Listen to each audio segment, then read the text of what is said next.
Welcome, everybody. This is D. Durrell. Coach, you can call me Coach D. Durrell Spears. I am here broadcasting from three different networks. I am here broadcasting from D. Durrell Life Solutions. I'm also broadcasting from D. Durrell The Rebirth and also representing the Black Balance Network. Shout out to my brother BMT. I appreciate everybody for coming in that's here today. Appreciate you all for coming in. This is not a typical topic that I usually would discuss going live stream on, but I talked about a recent TikTok discussion about I'd say what maybe 3 to 5 months, 6 months ago, and now we have it again as another situation with a black female therapist. I may say not that that matters, but that is the case, and I'm going to talk about.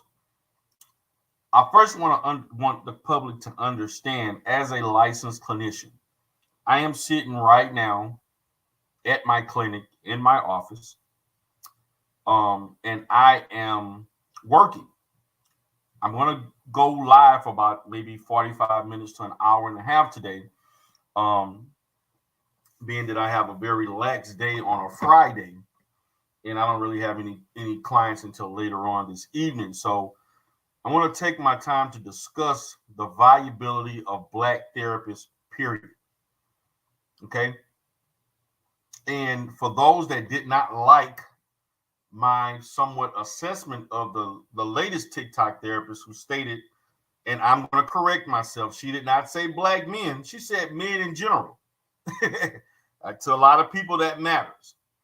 My position is that based on interpretation, I mean, we as Black people, any group of people, we don't self-identify color when we talk about people in our group.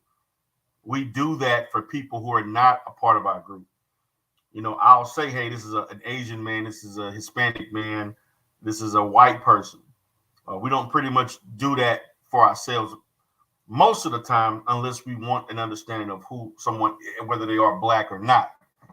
Because my perception at this point is that that matters. And so what I want to do is I'm going to review and um, assess and review the TikTok therapist once again. This is the second one, who's different from the first one. And there are some differences, and there's a lot of similarities between both women. And the problem is, if you're going to come on YouTube or any social media platform, you can't speak ill of potential clients. Let me repeat this. You cannot speak in a negative manner about potential clients.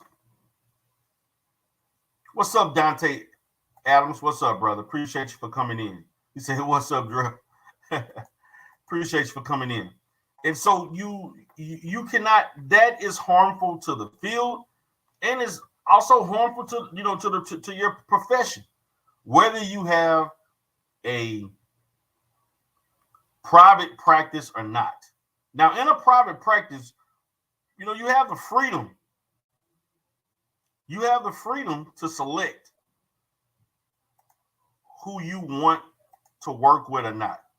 And so, first, what I want to do is I want to quickly review my video.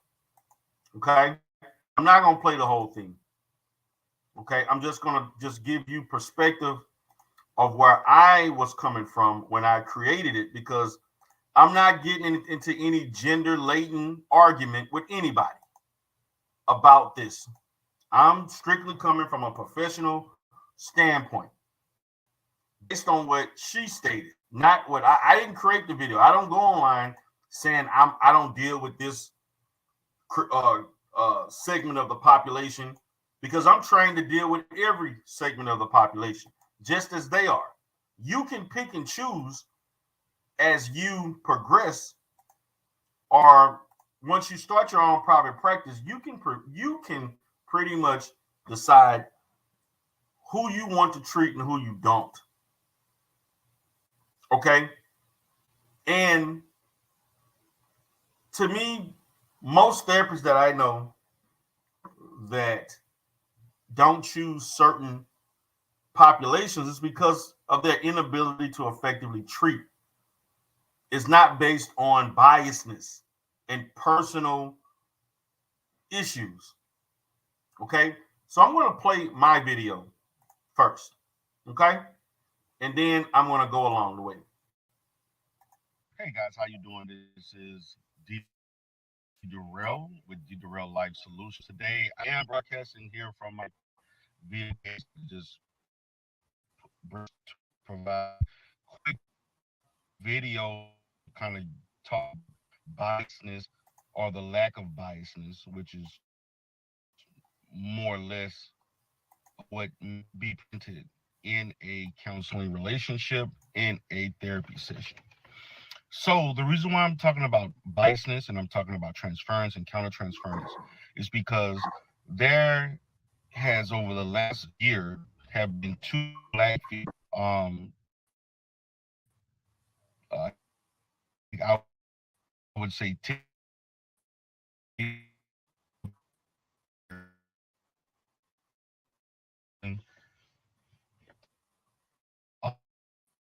black with therapies for black men and black men all in her DMs. And Now, I want to make a correction based on some people that responded to me.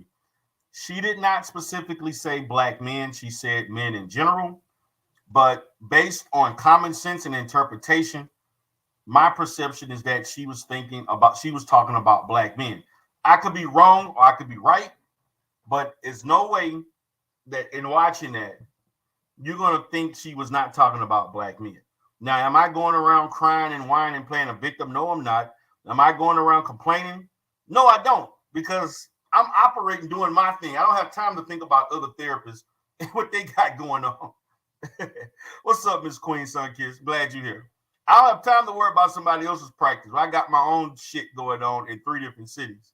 So me worrying about another person's small practice compared to my diverse services that I provide is doesn't make anything. And whether or not she was talking about black men, she was talking about men in general. So black men are men. So she's talking about it across the board. My perception, she was talking about black men. That's just me. And the reason why I feel like she was talking about black men is because she personalized. She personalized the reason why she doesn't, and I'm going to play the video to show proof of that. Now I'm going to continue. I'm going to play a little bit more of my video. they're vetting her and asking a lot of questions, and that was irking her, and she felt like it was very toxic to her, and she felt like she didn't have to deal with all of the stuff that occurs when black men are wanting therapy from her.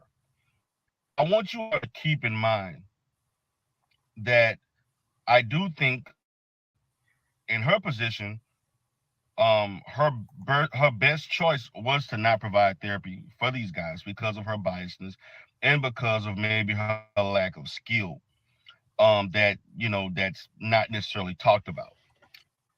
Now, what I'm stating is that I do think if you're a clinician and you know you have an inability to connect with certain types of groups, certain types of people from whatever, certain races, even gender, you're better off, particularly in a private practice setting where you can control who you accept and not.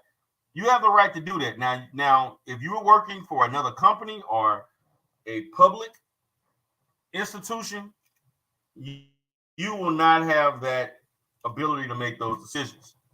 They're going to give you whoever they feel you should treat, and you would have to basically understand that before you accept the position and operate in that manner while practicing as a therapist there. And the fact of the matter is that when we are being trained as therapists, we're not only being trained to counsel women, we're also counseled to provide therapy for men, kids, doesn't matter. We're trained in all aspects of human life, regardless of sexuality, regardless of your social economical background and culture. Your training prepares you for every scenario that would be presented in the therapeutic environment. And so it was very unprofessional. I won't say unethical. How she presented herself. It was very unprofessional in which and how negative she talked about potential clients. It was very unprofessional how she presented the mental health field. As a therapist, we're in an industry. I want y'all to understand. We are in an industry that people are not happy to get services in. That they're not and seek therapy services because everything is going great in their life. And there's a lot of fallacies and a lot of falsehoods as it relates to mental health, which discourages people. people from just out don't feel like are the quote unquote term crazy. The fact contributing to what is wrong with the mental health side, not necessarily from the consumer standpoint, but from the professional, from the delivery of services, from the professional standpoint as a clinician. What she should be embarrassed. And for anyone that's in the field that's a friend of her, they should let her know she should be embarrassed for what she did. And there are tons of people that don't understand the training and all aspects of mental health that think she did a great job of speaking for women and saying you don't have to deal with this. And she used her own life experiences to mix in, the reasons why you came to that conclusion. And the reality is this, because I'm speaking about biasness. And as a therapist, we are trained not to be biased. Some level of biasness, although it is highly negative. It could have negative outcomes to a therapy session or your client by you showing biasness. Biasness does nothing to heal the client. Biasness does nothing to improve the behavior or whatever goals they're trying to deal with. Those are you. Okay, I want to stop there. And so I basically I basically want you all to understand, okay, that as a clinician, what's up, Chaos Rain? As a clinician, we are trained not to bring our personal experiences into a therapeutic relationship. Now, I see that Miss Queen asked, and she stated, if her life experiences are because of her profession, why can't she use that? You cannot personalize, Miss Queen, your life experiences into a therapist session because then you lose objectivity. And also, clinically speaking, you're going to use the therapy session to help yourself and not help your client. You're not in a therapy session for yourself. A client is seeking someone who is there to provide objective reasoning, perspectives, and their clinical application of theoretical um, counseling methods and techniques. Not for you to take because something happened to you 2 years ago and then you apply that to another client that was irrelevant to that situation. Now, we don't have to agree with that. You can't even vent that way in social media. You can't even, it's even wrong, Miss Queen, to even vent that on social media. Those are things that you vent personally. Because whether or not you're on social media or not, you're still a clinician. And I know that better than anyone because people have called the board on me for stuff that was irrelevant to me being a clinician. So unfortunately, boards, any type of board, certification, governing body, they don't see it that way, Miss Queen Sun Kids. They don't. And I know that for a fact. I know it for a fact. On the strikes, people tried to claim against me that didn't go through. You cannot vent like that. If you're going to vent about the job itself, but don't specify the group of your clientele. Matter of fact, I would encourage therapists to not even speak on their clientele or potential clientele, period. And I'm going to show video to explain why. Appreciate you for coming in, Chaos Rain. So I want you all now, because I'm done playing my video. I just wanted to use my video to give reference to why I spoke in the manner that I did. Now I'm going to show the video that she stated, and hold on, let me let's see what this is. Black, okay. Okay. So I'm using a video by a lady named D Watts. Shout out to D Watts. This is fair use of her video. And she used the content. I actually thought that D Watts did a very good job of giving her response to this. One of the best that I would think. And regardless of what anybody thinks, I mean, you're speaking to a therapist. I know how the board work. I know how the professions work. I'm not interested in what people think on YouTube because they made this real life, and they tried. Some people called her bored. They tried to get her livelihood taken away. I don't agree with that, but I understand the risk and I understand how this thing goes, the potential of that, and that is what I was pretty much trying to convey. When you come on here saying things, you got to be I don't speak on my clients. I don't speak on my clients. I limit everything to my Life Solutions channel. When I mean everything, I limit everything to my Life Solutions channel. So fair use on this video. I want you all to check it out. And we're going to go at this point. Let me play it.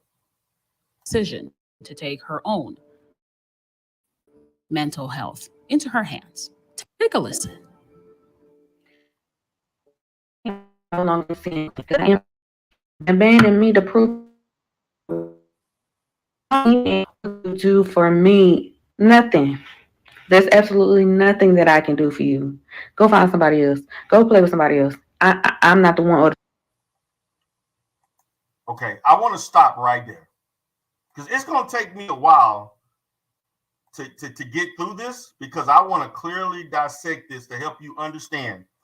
If you're promoting yourself online as a therapist, you basically created the atmosphere for people to contact you and inquire about your services. You did this. I do it all the time. You think I don't get men or women in my inbox asking about services? I advertise on Psychology Today and other. You think I got people sending me long ass paragraphs this goddamn long? This is part of the business. And for her to sit there and act like it's only black men doing this, no, this comes from women and men. And so that, again, I'm speaking from a professional standpoint. I'm not here to engage in no gender war bullshit because that's not what I'm about, particularly when I'm talking about the profession. I'm here to educate you all on what the process looks like when people are basically asking about therapy and having questions. Sunkiss, come on, baby. We already know she didn't say black. We already that is irrelevant whether she said black or not. If she said white, it would be an issue. If she said red, if she said no color, it still means she stated this to relate to all men, no matter what color or race they are. I've already gave correction to that. I can't keep going on, but she didn't say black. Okay, she said men. I'm a man. Last time I checked, I'm a man.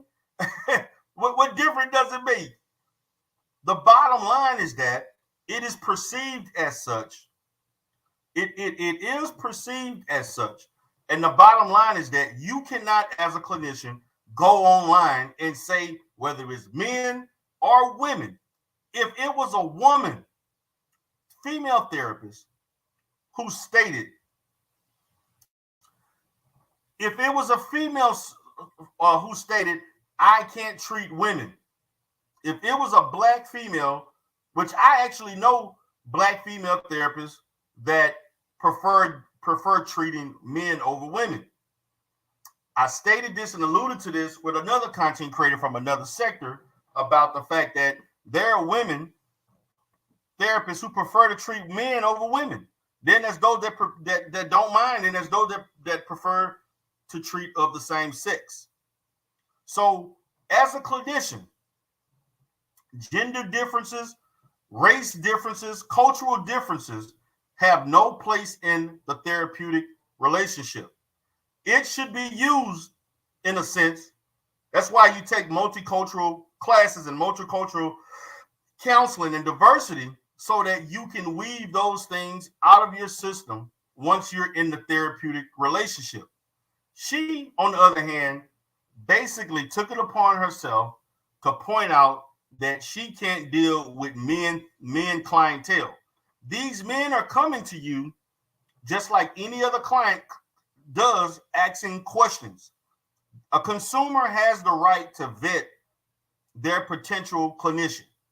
Just like if you were contacting a doctor, a cardiologist, a urologist, or an OBGYN, you have the right to vet and ask questions. They have the same. And for her to perceive as if they are playing with her, and that you don't know that. They're doing their due diligence just like anybody should have the liberty to do before seeking services. You think I haven't been on the phone for 20, 30 minutes with someone that's wanting my services? There are tons of times. There are tons of times that I've had people calling me asking a bunch. This is not atypical of the role of a therapist and our experience in the field. That is my whole that is my whole perception. It's not, and the thing about you saying then book a consultation. Well, the thing about it, see, what you don't understand, when somebody's calling you and engaging, you should have told her that to book a consultation, because that's what she should have done. And as I stated in my other video, you have to limit the time that you talk to people. Matter of fact, you should direct, if she wanted to avoid all of this, if she has a secretary or someone working for her, I don't know if she's just working primarily for herself, but I know for me, when people call, I direct it to my office manager. Okay, I don't, even if it's online, I can show you responses from Psychology Today where people were sending me paragraphs this long and asking me questions. I have numerous instances of people, men or women, asking questions about my skill level, whether you do dialectic behavioral therapy, cognitive behavioral therapy, do you do behavioral therapy, do you do person-centered, are you into react? They ask all types of questions, especially people who are educated in some level on mental health. This is not uncommon. This is highly not uncommon. And to me, the onus is on her for not acting like a true professional and directing these guys in the right direction, which you have the right to refer. Part of being a therapist is having the right to refer to someone else if you can't provide the services. In her analysis of everything that happened, she failed to present that. Okay, so let me continue. Two, baby, we ain't gonna do this. Not setting up no consultation or nothing to see if we're a good fit. Trying to see. She stated she ain't setting up a consultation. Well, why are you engaging? You're on social media. What type of treatment modalities I use, if we mesh well together. Just be in my inbox requiring this free emotional labor. Absolutely not. I agree. You should not be providing this free emotional labor. That's why you should direct them to your process of entry to receive services and call it a day. You're engaging. All you have to do, or you can put it in your information box or whatever. All questions need to be directed towards whatever contact, and this is the method of receiving services. Yes, she said they don't book one, but she said she wasn't willing to accept it. Queen, for some reason you seem to be personalizing this. This is funny seeing you do this, but look, she made mistakes. No matter how much you try to take up for a queen, professionally she was wrong. We can't get around that. You could make as many excuses for her as possible, but she was professionally wrong and unprofessional, and there's no way of getting around that. Because now I'm sitting up here making a TikTok about how y'all keep harming me. Nobody is harming you. These men are not harming you. These are clients. How are you going to tell the client that the client is harming you when they're coming to you for help? They're coming to you for help. Now you're playing victim. You're a therapist. They're supposed to ask questions. This is the reason why people are skeptical about receiving mental health services, because we got therapists and people like this that cause fear and cause people to be comfortable. These people don't understand what this is about. It is your job as a therapist, just like for me. If I got people calling me, asking me all kinds of questions, I will stop them in their tracks and let them know, listen, if you would like to set up an appointment with me, we can do a 30-minute consultation. I will let them know the price. Okay. And then we move from there to see if we're a good fit. I'm not about to sit on the phone with you for 20, 30 minutes, even though I've done that before in my life.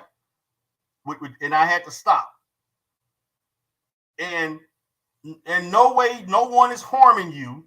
No one is intentionally trying to harm you and cause pain and trauma to you for something that you're trained to do. You are trained to do this. What's up, Josephine? How you doing? What's going on? The chat activists.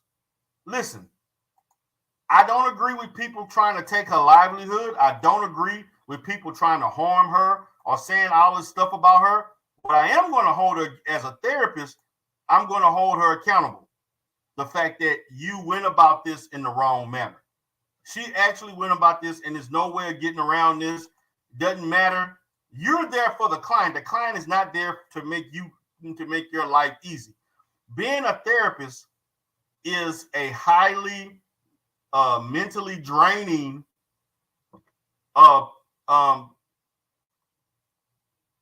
profession.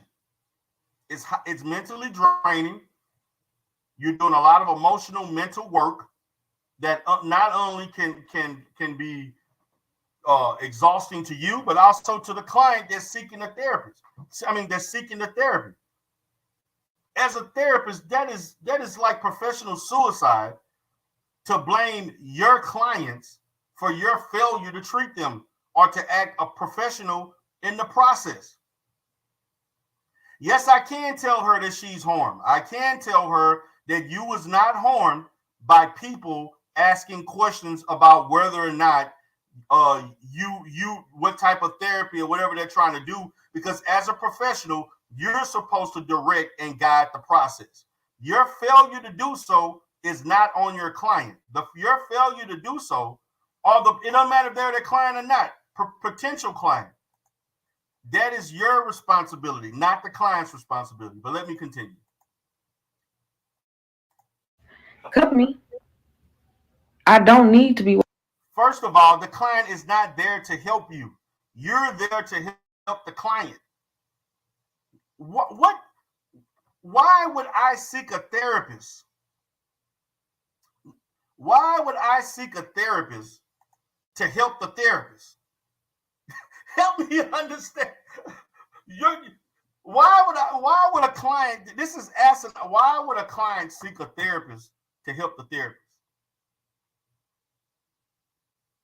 What's up, BMT? What's going on, Doe Eyes?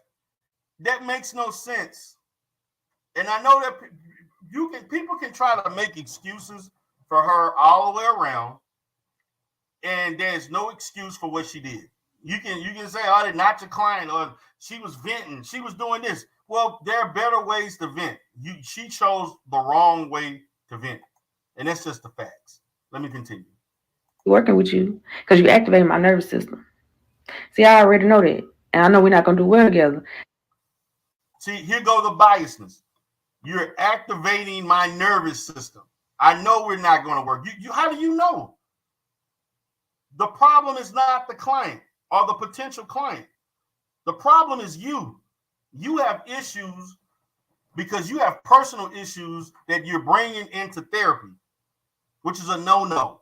You need to work on your own issues, and like you stated, I'm just not going to provide these services to them. Also, we want to keep in mind, let's not act like men are the only one that do this, because women do it too. I've had men and women act real difficult in the pre-therapy phase, as far as deciding on whether or not you're needing therapy or not. Okay. I have had men and women both ask a lot of questions, and I'm not willing to give you that much attention. Like, I'm going to lay out my process, and if you're not comfortable with it, then you move on, and I can refer you to another clinician. All she had to do was, as a therapist, let them know, listen, if you want a consultation, it's going to be this amount. I'm not willing to discuss back and forth. They kept giving all these questions because you kept engaging instead of controlling the process and letting them know what your services are, what your services fees are. You can direct to my website. You can direct towards the insurance that I'm in and so forth with the rates. And then you make a decision. As simple as that. You engage because you have issues personally that you're bringing to the interaction, whether it's online or not. Because I have online clients. I've gotten clients I have a lot of clients off the internet. I have clients that I see virtually. And I have had clients that would send me long paragraphs and all kinds of questions. I would answer questions, but I'm not engaging in multiple interactions. I'm willing to give you 1 or 2 responses before I direct you to my website or I direct you to contact my office and get all the information you need before seeking my services. Plain and simple. Okay? So let me continue. Because we start working together, I'm still be thinking about that email you sent me when you tried me, and I'm Listen to this. Let's see the email that you tried me. What is this?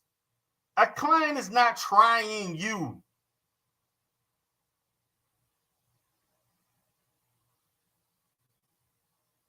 Nobody's trying you. She's keeping it real, APBXNY, and she's keeping it unprofessional. It's real and unprofessional. Nobody, when people are seeking, this is what we got to understand, guys. This is what you got to understand. Is that when clients are seeking therapy, many of these people don't understand, don't know what this is going to be like. Many of these people are skeptical about therapy. Many of these people don't know what this is going to feel like. This is their first time, whether they did it or not. They understand that they are going to disclose a lot of personal information. So they have a right to ask all the goddamn questions they want. But it's up to you as the therapist. It's up to you as the therapist to guide that situation.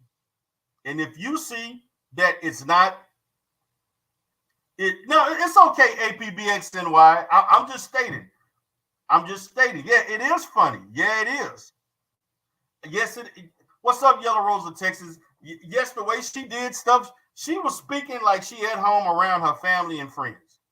But you went on TikTok as a professional, speaking about the profession.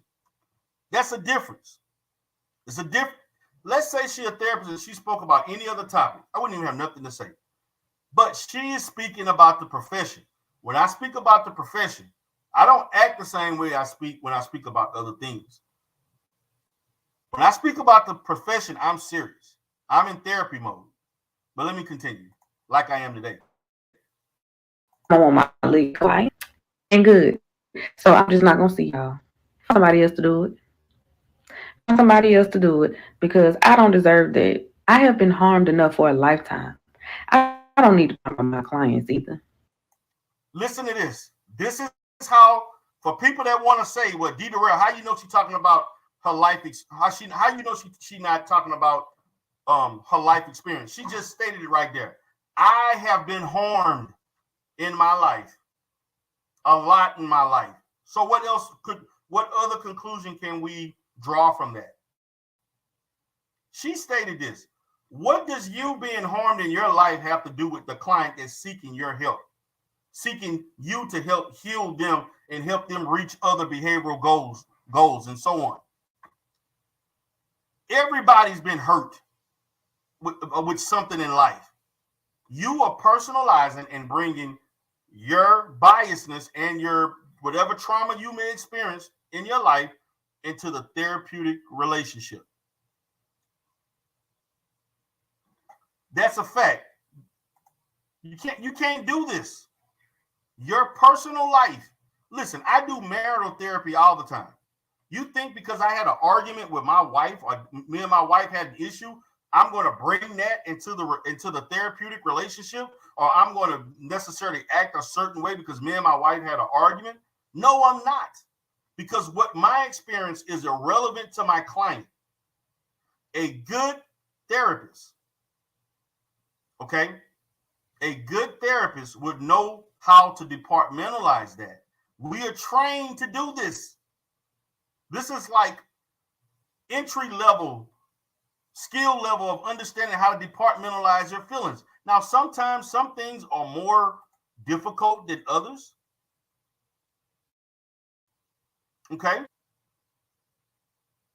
And the fact of the matter is, I have never, the only time I've ever, and not only that, you're not supposed to bring your professional life into your personal life.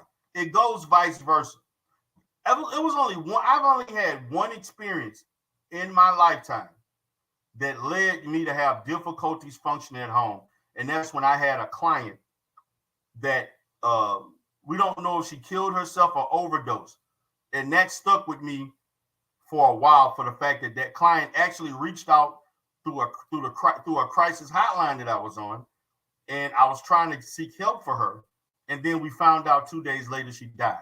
I only had one situation in over 20 years of being a therapist that affected me. Okay. And this was as I was training, as I wasn't even fully licensed yet. I was actually an intern at the time. But that did affect me as an LPC intern dealing with that. So you have to learn to departmentalize your experiences. You have to departmentalize things that's going on with you personally, and you don't bring it into the therapeutic relationship. This is taught like an intro to, this is like first level counseling related issues. This is very simple and understood across the board within our field of study. Let me continue. That ain't fair. That ain't right. So I don't know what they finna do, but they ain't finna be seeing me. I am now only working with Black women who are overcoming perfection. Oh, wait a minute. Sun Kiss, I am only working with Black women. Now, what does that mean? Hold on, wait a minute. Since we want to not say she didn't say color, right? But she sure made it a point to say I'm only treating Black women. So why should I not assume that? But let me repeat this. With Black women who are overcoming perfectionism. That's it. And me, I am now only working with Black women who are overcoming perfectionism. That's it. But they ain't gonna be seeing me. I am now only working with Black women who are overcoming perfectionism. So I don't know what they finna do, but they ain't gonna be seeing me. I am now only working with Black women who are overcoming perfectionism. So I don't know what they finna do, but they ain't gonna be seeing me. I am now only working with Black women who are overcoming perfectionism. Ain't right. So I don't know what they finna do, but they ain't gonna be seeing me. I am now only working with Black women who are overcoming perfectionism.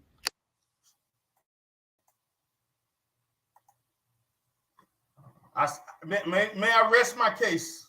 May I rest my case? May I rest my case?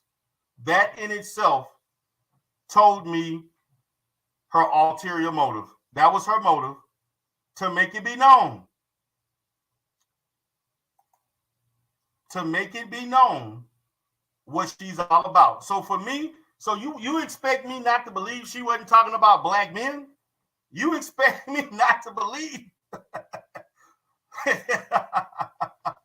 I don't go around, when Black people talk, do I go around saying I'm hanging out with my friends? So now I got to say I'm hanging around with my Black friends. When I say that I have my father, do I say I got to go see my Black father? If I'm talking about my kids, now I have to say I got to go take care of my Black kids. So she talked about men, specifically speaking of Black men. Now, of course, she could have meant men across the board. But let me be honest, she's probably in a Black space on TikTok in which there were Black men potentially seeking her services, which they should be seeking her services. If you're seeking a black therapist, 80% of the time it's going to be a black female. And that's just the facts.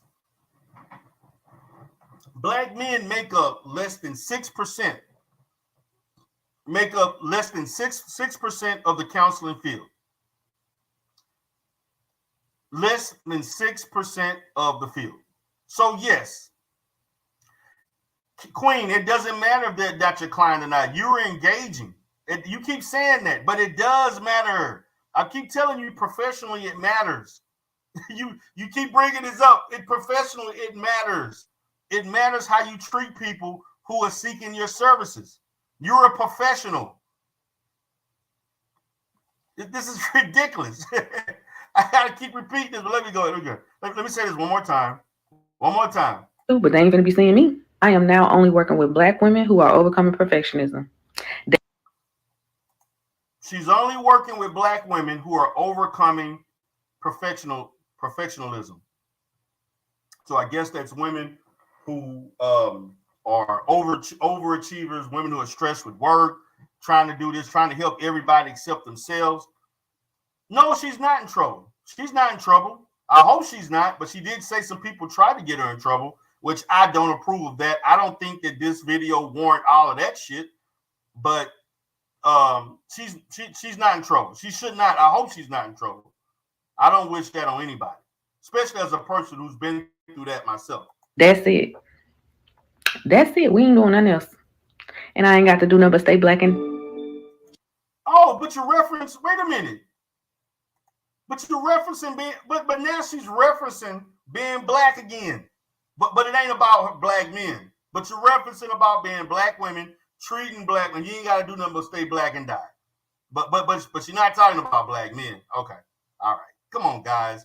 I mean, listen, I'm willing to accept arguments, but we got to have logical arguments. We got to have arguments that are credible and not just, we just going to gaslight the fact of what she meant. Now, I want to say this. This is the second part of it. This is the second part in which she's going to talk about what they tried to do. Okay? This is the second side of it in which she is speaking of what has happened in response to her unprofessional behavior.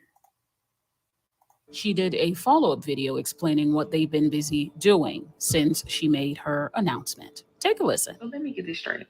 I say I don't want to work with males anymore in my private practice because they activate my nervous system and I don't feel safe.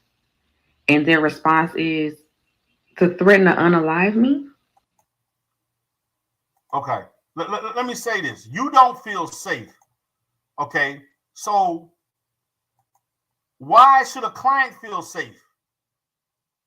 Why, as a man, would I feel safe being treated by a woman who thinks of me in such a way, who could actually create negligence in the process by her because of her biasness?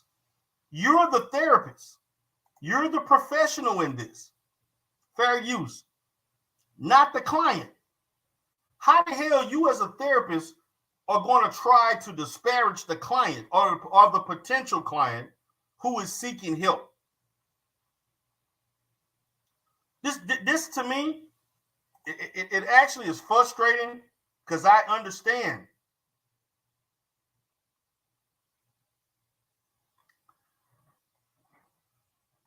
I understand the issues and so on. The fact of the matter, you created this video, and so you created the hate.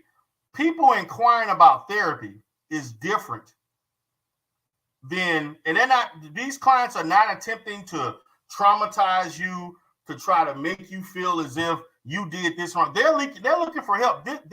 A client or potential client is doing what a potential client does. They're asking questions. They want to understand that you're a fit for them. They want to be comfortable.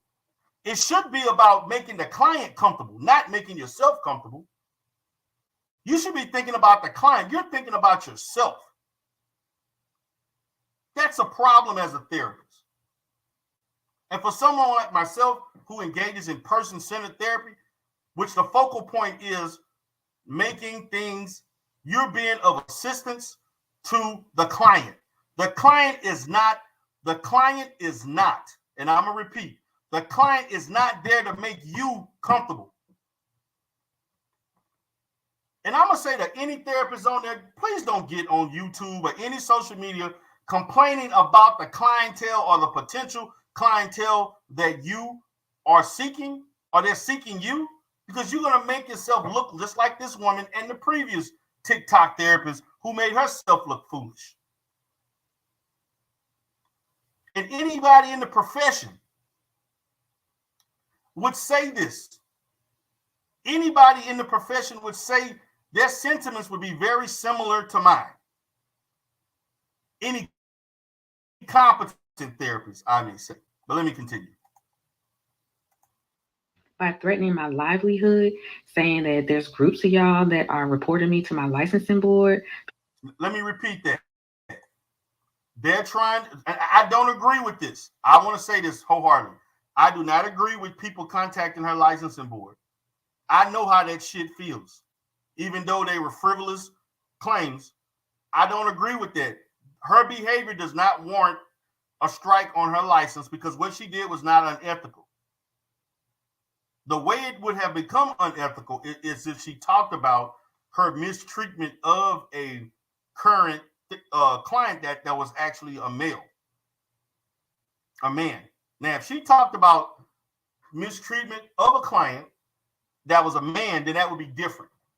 And that person who she mistreated would have to, we would have to know who that is too, and they would have to make a complaint to make that actually I would say a legitimate claim against her. So I'm not about taking this sister's license because she don't deserve that.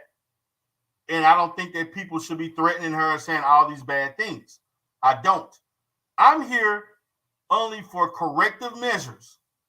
Because as you see, this is what I do. You see this? I got a board, right? This whiteboard is full of all kinds of shit that I got to do. Okay? And I'm stating that she was out of line as a black therapist, as a female therapist, to be saying what she stated and not expect any type of pushback and trying to play victim. Sorry, that's not going to fly with me.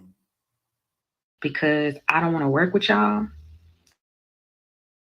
Y'all ain't want to work with me anyway. Come on. Y'all are reporting me to my licensing board for saying I specialize in working with black. Hold on 1 second. Okay, here we go. Let me go back. Licensing board for saying working with women become perfectionism. Did you know that therapists are allowed to have specialization? Did you know we are in school? Our instructors ask us, what is your target population? Who would you like to work with? Focus on them. Now, she's being disingenuous with that. She is right. That's a half truth. First of all, they will ask you, what is your target population? Who would you like to work to? But in the training, as a therapist, you learn to work with everybody.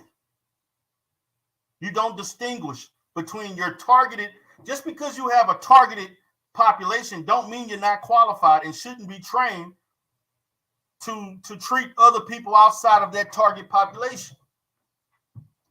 And to be honest with you, I'm going to be honest with you. Most people that I know that have these small, specific populations, they're not doing that well. They actually have failing, struggling practices because their practices are too specific that they're not open enough to the public. Very few therapists I know that have a stricken clientele with, I only see this group of people and they're doing well. Most of them are not doing it well. I'm just going to put it out there. Now, I don't know what she's doing. I'm not saying everybody not doing well, but most people that I know that limit themselves to only seeing black women or seeing white women or seeing this, that, and whatever, or there people who may only want to see people who went through divorce or who only deal with depression only, or someone that only deals with people who have bipolar, or someone who has major depression, or people who are struggling with kids and things like that. Those types of very, very specific, related, finite level of clientele, they don't do that well. They don't make money. They don't make a lot of money. The only way you're gonna make a lot of money is that if you're in a specific city or area, or you have a huge contract with another entity that's constantly funneling you those type of clients. And I'm gonna be honest, most therapists like that, they ain't doing that well. I'm just gonna be honest, they're not. Not saying she's not, but most that I know are not. But let me continue. Did you know that? It's people leaving me reviews saying that I'm racist, saying that I shouldn't work with black men, saying that when they were my client, they felt this type of way, blah, blah, blah. Let me stop there. I'm not saying she's racist.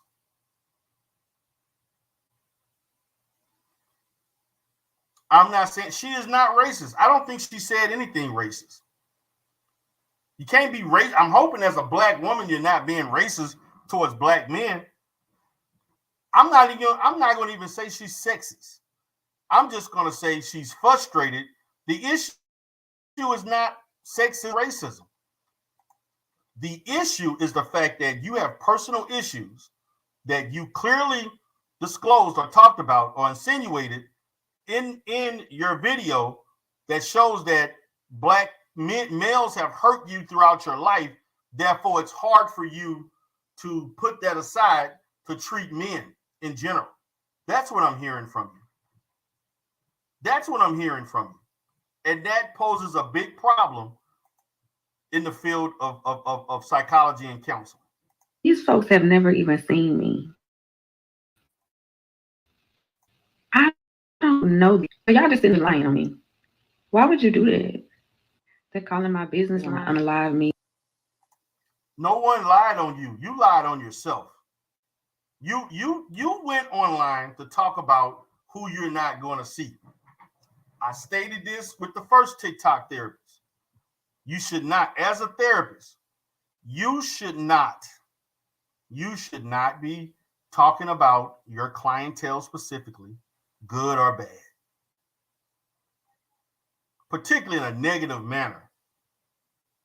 You're going to come off looking bad. This is the second time this has happened, and this is the second time we have the same situation.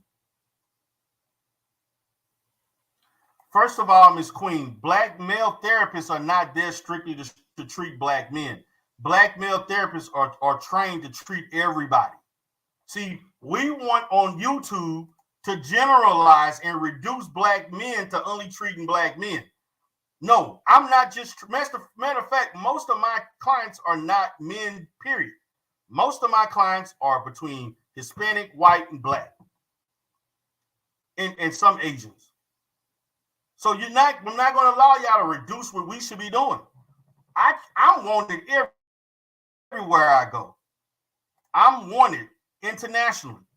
I got clients in South Africa. I got clients in Europe as we speak. I got clients in California. I got clients in New York. I got clients throughout this country. I got clients all over the state of Texas that see me face to face or virtually. Black men, just because I'm a black man, don't mean that I'm the best fit for another black man as a therapist. There are black women who can do a better job treating black men than I can. Okay? There are women of other races that potentially can do for a specific client. Now, as a whole, that may be different. But just because I'm a black man don't make me a better therapist. It's my skill level. This is what I'm trying to tell everybody. It's about your skill level, not about your gender, not about your race. There are black women that I know I can provide better services for than the average black woman, period.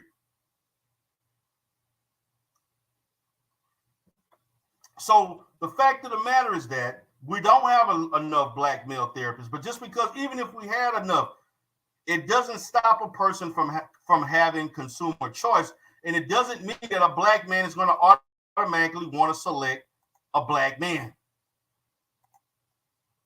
They want to essay me. I should be. You really think I want to work with men now? No. Then on Twitter, y'all posting this you, a picture of my profile for therapy for black men. Yeah, that's me. Oh, therapy for black men. She mentioning stuff about black men again. I'm no longer seeing males because of the things that I've said previously. And my profile is still up there because I paid my $20 for the month. I'm waiting on them to stop my subscription. I just made this announcement last week. Y'all gonna give me some time? Where is the energy for the male therapists who only see men? Because I don't see y'all out here acting like this. Oh, I'm glad she stated that. I'm glad she stated this. I'm actually, where are the black men that only see men? Where are they? They're not many. And you know what? You don't see these black men on YouTube talking about I don't see black women. They ain't dumb enough to do what you just did. They're not dumb enough. At least I hope they're not. Oh, but I'm gonna but let me stop right there because I'm gonna get on Mr. Kosher Clinician because to be balanced, I'm gonna show you how balanced I am. Because see a brother like Mr. Kosher Clinician who falsely critique black women's mental health, I'm gonna give you an example how he is wrong too. So since you want to talk about that, I'll talk about that. Because black men are not on YouTube saying that they don't see black women. Number one, it's not a lot of black male therapists, and they just not dumb enough to do that. Like you and the other TikTok therapists. I would never get on YouTube and say, I only see black men, but I don't see black women. Or I only see Asian people, but I don't deal with black folks, period. I would never do that. You did that. So now you have to deal with the backlash. Do I feel like people need to be calling her clinic and I mean calling her private practice and calling the board wherever state she's from? Do I think they need to call the company that she is investing $20 a little $20 a month on a website? No, I don't. No, I don't. I don't think that you should all be doing that. But you know that happened to me. You know, some people didn't like the stuff that I said. It's called I think it was called counseling something. A person tried to get me kicked off of a website that I advertised on. They actually was successful, but they let me come back. So this is nothing new. You crying about stuff like this, about the board and people trying to get you kicked off of counseling websites that you can advertise. All of that stuff has happened to D. Durrell. I don't even talk about it because there's no need to. This is part of the profession when you take the risk of coming on social media as a professional therapist. This comes with the territory, sis. Towards them. I encourage you. I implore you to find a male therapist that's a good fit for you. This is not the first time. Now, let me say this. She was wrong in saying that too. She was wrong in saying, I employ you to seek just a male therapist that's a fit. No, you should be seeking, whether it's a man or female, the skill level, their training, their experience comes before all of that other nonsense about whether you black or whether you a male or not. There's no correlation between gender and being a good therapist. It's about your educational level. It's about your skill level and application of those services. It has nothing to do with that. So let me go to the next one. Now, I want you all to understand, guys, and I'm going to say this. I'm not here to play gender politics. I don't believe in that dumbass shit, and it's only stuff that's on YouTube. But see, I want you to understand, I'm being balanced. So since I wanted to talk about a black female therapist, now I'm going to talk about a black male therapist who was out of line. You see this guy to the right, Mr. Kosher Clinician? I'm gonna show you all how he was wrong in his assessment of black women. And of course, you know, you got Miss Kendra D up there, and you know, Lord have mercy. I'm not even get on the stuff that she says, and I'm not going to even get on that. Fair use to the content. Again, fair use. So this is not about just the fact that just because you're a man or just because you're a woman, that means you're better at something. That does not mean that. It's about your training. It's about your skill level and experience that dictates that.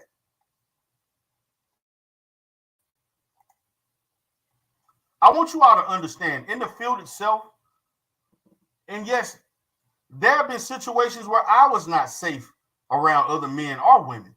That goes both ways. Okay. Now, if she doesn't feel safe around men, it has to be something related to the fact that she was maybe some potential sexual assault, physical assault, flirting, inappropriate sexual behavior, period. I can understand that. But she didn't say anything in reference to that. So I can't make that conclusion. So I'm going to go in and I want y'all to listen to Mr. Kosher Clinician, how he wrongly utilized psychoanalytical theory to talk about black women's personality based on pleasure principles, which deals with the id, the ego, and the superego. As follow. Let me go to go back a little bit. And of course, with Kendra, Kendra D, as a black woman, never got one damn thing good to say about black women.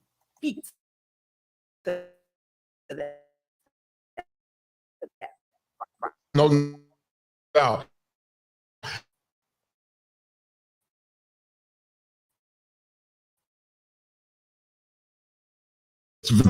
Freud right now. Okay, he's referencing Sigmund Freud. And I'm going to talk about this. He's using psychoanalytical theory of Sigmund Freud, which has been debunked. But okay. Completely this feminine woman.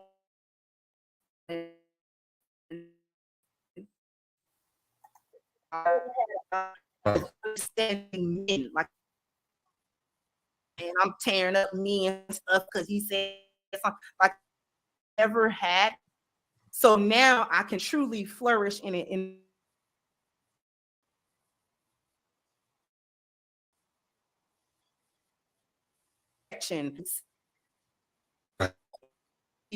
Through that trial.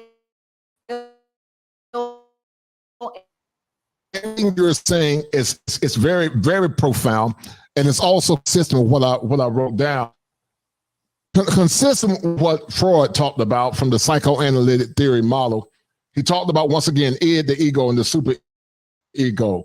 One primitive, one is very regressive. What I mean by regressive, meaning it's in a state of arrested development. When a person's in a state of arrested development and when the id is primitive, you are correct. They are not conscious. Because, see, the next stage after the id is the conscious, which is the ego. They can see. But see, most modern women, Crimson, operate between the id and the ego. They actually vacillate between the two instead of evolving to the super ego, which is morality. Now, y'all heard that, right?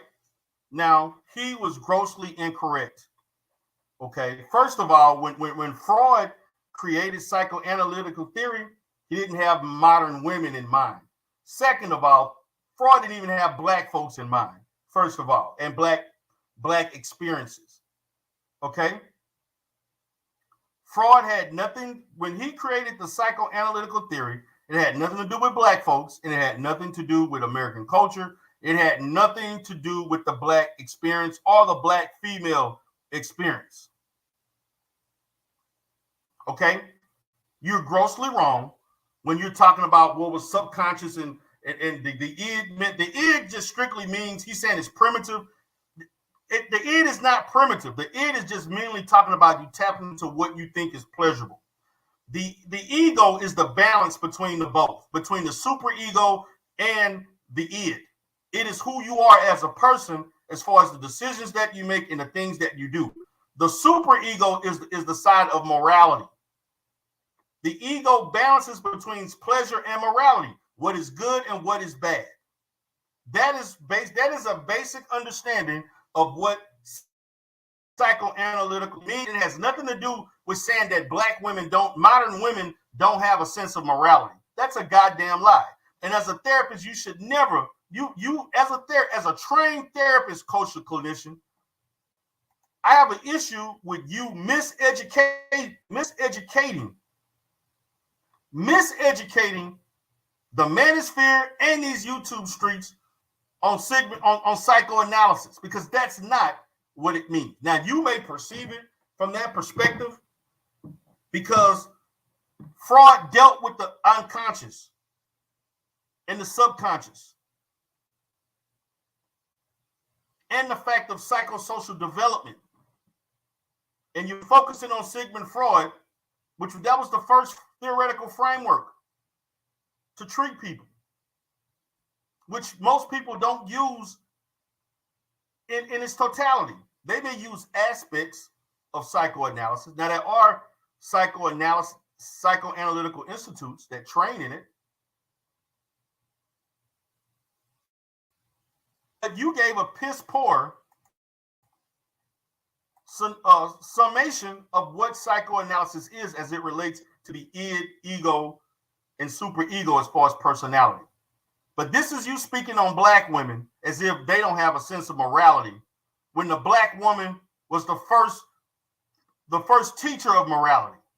The hell are you talking about, culture clinician? Speak to that. Yeah.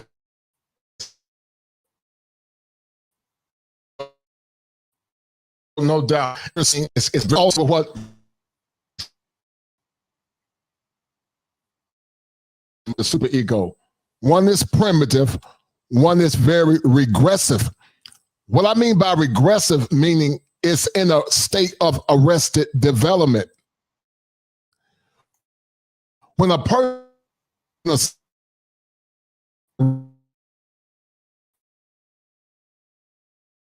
they're conscious and subconscious of what they're doing. It's the conscious, which is the ego. They can see. But see, most modern women, Crimson, operate between the id and the ego. They actually vacillate between the two instead of evolving to the super ego, which is morality. The one which is the super ego takes discipline. It takes the self-introspection that you're talking about. Also consistent with St. Paul. He said, I die daily. I crucify the flesh. So that then he's going into religion? What the hell? Okay. I might please him that sent me. But see, a woman that's operating in carnal hypergamy is not a spiritual woman. She's in the flesh. Because first of all, women, as far as hypergamy, women of all generations since the beginning of time have had a hypergamous mindset. There's nothing wrong with wanting a man to have more or to provide more than what you can do for yourself. There's a long history of hypergamy for women as opposed to those who are not hypergamous. Women now don't have to be as hypergamous because they can do more for themselves at this point in time than any time in human history. See, this speaks to the fact that when they talk about hypergamy, they want hypergamy from a perspective in which they can control. So if I'm a man that has a certain level of resources, certain level of money, prestige, and you seek that to make yourself look better, then I can better control you. This is the underlining of what the kosher clinician is speaking of as it relates to the manosphere. oh, she's carnal. Look at carnal women now. Have you seen women more or less manifest those traits more so now than ever before in your mind, from your analysis? But before you tell me that, shout out to my man Judah. Let me stop there because I heard enough. And so I'm gonna say this to the kosher clinician. I'm not going to allow you to misinterpret psychoanalytical theory to speak on black women in a negative way in which it doesn't necessarily coexist with, it doesn't necessarily flow with. Psychoanalysis, when it was in its unique form, in the form in which it was created, did not have black women or black people or African people in mind. This is a Eurocentric theoretical analysis of how human beings function, and it has cultural influences, just like the Oedipus complex, just like the Electra complex. That was all Eurocentric influence. Okay, the things that existed amongst that, all of that has European and Eurocentric origins. There's nothing wrong with using aspects of psychoanalytical principles, as long as you modify it to fit the reality of black women or black people in general. But what I cannot allow you, kosher clinician, is to miseducate people to think that black women are inherently immoral. Because when you speak of the superego, what you're basically saying is that black women don't have a sense of morality. Modern black women don't have a sense of morality because they're modern. They think this and that, and they function from the id and the ego, meaning the ego simply means that your ability to balance. You should be, to be honest with you, a more, I would say, a more fluid way of talking about this should be more associated with the ego itself, balancing between morality and the id, or pleasure and impulses. Okay? You're using terms like primitive and regressive. The ego is not regressive. The ego is basically who you are based on the decisions that you make between the super ego and the id. This is elementary. This is like second year psychology stuff. This has nothing to do in its unique form, I would say in its original form. Psychoanalysis was not made for you. You see, you got to understand this, that all of these theories, even a person who loves psychoanalytical theory, those who are neo-Freudian, such as Jungian therapy and Adlerian therapy and so forth, and even his own daughter, I think her name was Rolla May Freud, whatever her name was, whatever. You have to understand that studies, that's why when Freud came along, a lot of his findings were debunked by behavioralists and humanistic psychology. And then cognitive behavioral theories. Then existentialism. All of these other different theories. Reality therapy, Gestalt therapy. Because it started to deal with more of the here and now, what's observable, what's not observable. Because in psychoanalysis in itself, in its original form, it's a lot of theory and interpretation, not necessarily things that you can observe in the here and now and can actually see. It's not tangible. The other theories that came afterward were more tangible, could be studied, they could be measured. You're dealing with more of what the client is consciously stating, not necessarily what they're subconsciously or unconsciously thinking, because you can't prove it unless you collect the data from the client. So if I can speak of the TikTok therapist, I can also speak of Mr. Kosher clinician, also equally miseducating and misrepresenting the counseling field. So you can miss me on all this other stuff that people are saying in regards to. I'm not here to genderize anything. I'm not here to speak in regards to black people in general about anything. I'm not here to do that. I'm only here to explain and analyze based on my own training. And he misrepresented and misanalyzed with a black woman up there, by the way. She makes a living. Kendra D makes a living talking negative about black women as if she's not even a black woman. And then she goes around with this Muslim guard and all this other stuff, presenting herself and all this fake femininity about her being wholesome and this and that. And she has made some dating and mating and marital mistakes of her own. So before you speak on other women, you need to clean your own house up. Now, I'm going to send the link for like 30 minutes because I do got to get back to work. I got some things I got to do. I just wanted to just touch bases with everybody. People have been wanting the link. I'm not going to be on here too long. Maybe it's 2:30, maybe to about 3 o'clock.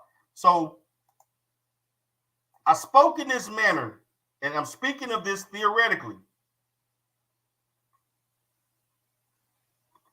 She said, I've heard women say that psychoanalysis was originally designed for men to use against women, not that it hasn't grown. Now, psychoanalysis was made as a way of explaining Eurocentric behavior. It had nothing to do in regards to men and women because it talks about psychodevelopment. It talks about the unconscious. It talks about the conscious as it relates to those things. It's not necessarily, it talks about the Oedipus complex and the Electra complex. He actually spoke on theory relating to his own experience as a kid. So I think women that have stated that, I suggest, Carrie, that you read up on psychoanalysis of Sigmund Freud yourself and develop your own position on that. What's up, Chaos? What's good? I'm trying to find the name of that video of that therapist. If you could put in the private chat. If you could put in the private chat, I would appreciate it. I'm gonna look for that video. But yeah, D-Darrell, the one with the therapist you played on your screen. I want to find the actual video of that. Oh. Yeah. The female therapist, right? What she's doing and saying, yeah, what she's doing and saying, bro, it actually, I'm not sure it's illegal, but it's very unprofessional.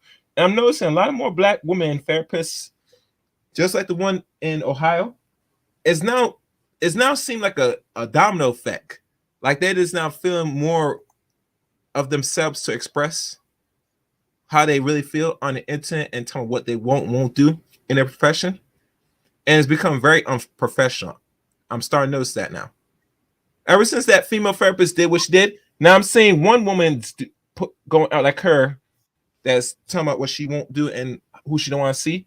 I think she and other female therapists are going to start doing the same thing. And it's problematic, bro, because... But see, Chaos, this is the thing. They actually have the right to say who they don't want to see. That's actually... When we credential with insurance panels, they'll ask you, do you have a male only, mixed, or female only clientele? Like there are people who do that.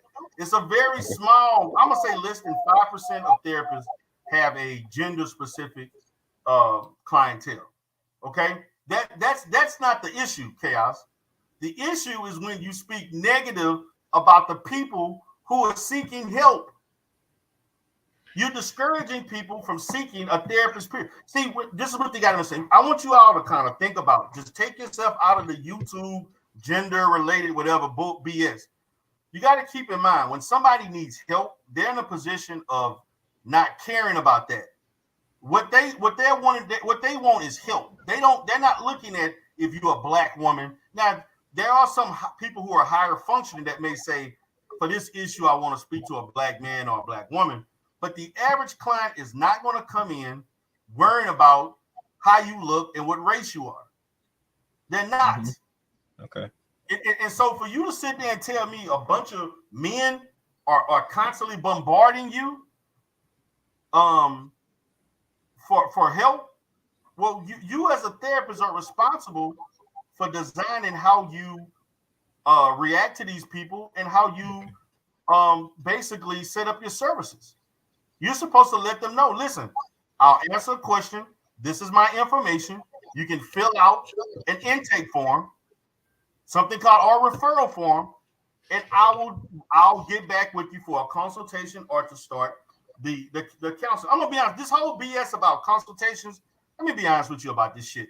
Chaos. Okay. For those that don't Okay. know, most counselors do not set up no goddamn 30-minute consultation. They don't. Facts.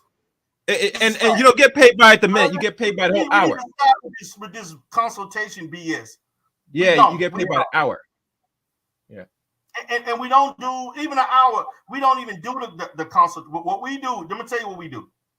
We will give out, and we may talk to you briefly. Now, she talked about, like for me, I may talk to a client for maybe 5 to 10 minutes at the most. And then you can read my services. You can read my website. You make your decision. When you see me for the first time, I can do two things. I can either assess you with a psychosocial, or I can provide the therapy that you want. Now, on that first therapy session, you can decide whether or not you want to come back. But most therapists are not sitting there doing free 30-minute consultations to decide whether or not you're a good fit. That is cost that's insufficient. That is actually it's insufficient to do that. Shout out to Nisha, how you doing? And you're losing money and time by wasting your time doing consultations that may not even amount to anything. It's bad business. That's just the facts. What's up, Brother Speed? You're muted. What's up, Brother Speed? Hey, D-Durrell, what's going on? What's up, player? Nothing much. You were talking about that therapist that was saying she don't want to be with she don't want to deal with men. Yes. Yeah. Yeah, I did a video. I did a thing about her, and yeah, I know. I saw that. I saw your video on it. Yeah, the thing that I had an issue with, like you said, she has a right to decide who she wants to be with, right? Who she wants. She has that right. My issue with what she was saying was why she decided to do that, because she brought that in after the fact. Right. When her initial thing was, these people are annoying the fuck out of me. I don't want to deal with them. Facts. And she used the fact that she been dealt with, felt things in her personal life. She said, "I've been hurt in my life," and all this other stuff. She used her life as a reason for that. Yeah, and it's like, all right, so you made it personal that you was going to get your get back, and I'm like, how you? So it comes off disingenuous, especially when you say, "Well, I feel for my safety." You didn't say that initially. You didn't say these people were threatening you. You said they were annoying the F out of you, and you don't want to deal with them. Then you add, when people came with the smoke, that's when you added, "Oh, my personal safety and all this was involved." And that's why people are giving her so much pushback. It's not the fact that she decided not to deal with men.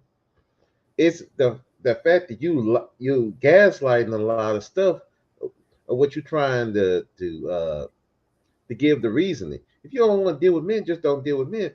But don't come up here talking about it's because you want a speciality or nothing like that. No, you was annoyed because some of these guys were calling you and saying, "What can you do for me?" Which I can understand that could be annoying, but they have that right because, again, if I'm going for therapy, I need to know what you can do. Yeah, you're supposed to. Man, I'm gonna say this. I get people. I'm gonna say this, man. I've been on the phone with men and women that want to ask a whole lot of questions, and they want to tell their whole story over the phone. And I tell, and basically, I kindly, professionally say, listen, sir or ma'am, I do appreciate you wanting to disclose all your information. I think that you giving me the information as far as symptomatic what's going on. We can discuss the rest of this in therapy when you come in, and we can set your appointment. This is the insurance. We'll let you know what your copay is, and we'll set an appointment through my office manager if she got one or not, and then we'll move forward for that. But you save that for the therapy session. You know, you don't sit there with a client for 35 minutes going back and forth with them on the phone or pre-therapy. You don't do that. If you doing, to me, that's a practical issue as a professional. That's not, the client don't know the appropriate ways of how to go through. They're just wanting help. So how are you going to demonize the person that needs help? That's the issue. You can't demonize the client. That makes no sense. Right.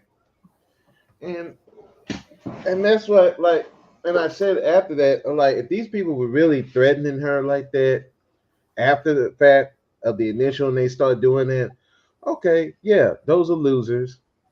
And I said plainly, yeah, they need to delete themselves. I ain't playing with that. You don't Yeah, threaten somebody. I'm definitely not with them doing that. Right. But but when you bring in, well, people just don't want black women to do anything. Okay, now you just adding other stuff into it, and it's just like it just makes it, and it makes when black women say they're actually suffering from stuff, it makes it sound silly because you bring in all this other stuff, extra stuff into a situation that wasn't the case initially. Okay. And that's just how I felt Well, about that. I'm gonna say this, brother. Speak. Do I think that she was harassed? Yes, I do think she was harassed. I'm not, and I'm not for that, and I can't excuse that type of behavior. Do I think that some people were inappropriate with her? I mean, listen, man. One of the issues I deal with at my clinic that I'm at right now is how some of the males, my clients, and I deal with severely mentally ill, chronically mentally ill people that can't even live on their own. With the male therapist, I mean the female therapist, I've had clients said all kind of sexually inappropriate stuff. I've had clients try to touch the therapist and do all kinds of stuff. Put me at risk liability wise, because I can get sued for that. So I get the stuff, and I can empathize in understanding some of these things that happen and what some of these guys may rudely do, and that is totally inappropriate. So I'm not going to Oh well, discredit it. you just addressed my question right there then, because that's what I come up for. Like, are y'all mocking her and you don't believe that her physical safety is actually a concern for a woman? Like, that's so you just answered my question right there, D. Darrell. Oh, okay. Yeah, because my thing is that my position is about her professionalism in the process. So even in the fact that she said this about way black men or way men period want to perceive it, that don't mean you treat her that way. That don't mean that's right to treat her in that manner. And to call her bored and all this other stuff, I'm totally against all of that. I don't think that this situation warrants anybody calling her bored, and stuff like see that, and that's the risk that you take. Like I have taken that risk. Like when you're doing stuff like this, people get mad. They want to go calling boards.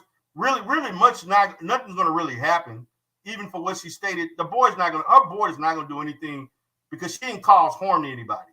And that's what people have to understand. But when you're on social media as a therapist, at having a governing body that you operate under, these are things that people do, whether you have good intentions or not.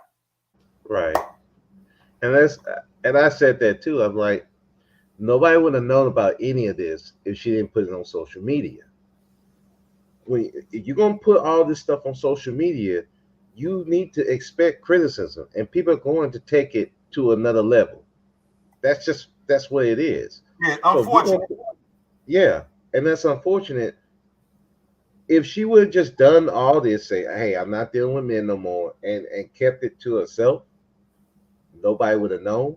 Nobody would have cared. I have not seen no male therapist because she brought that up.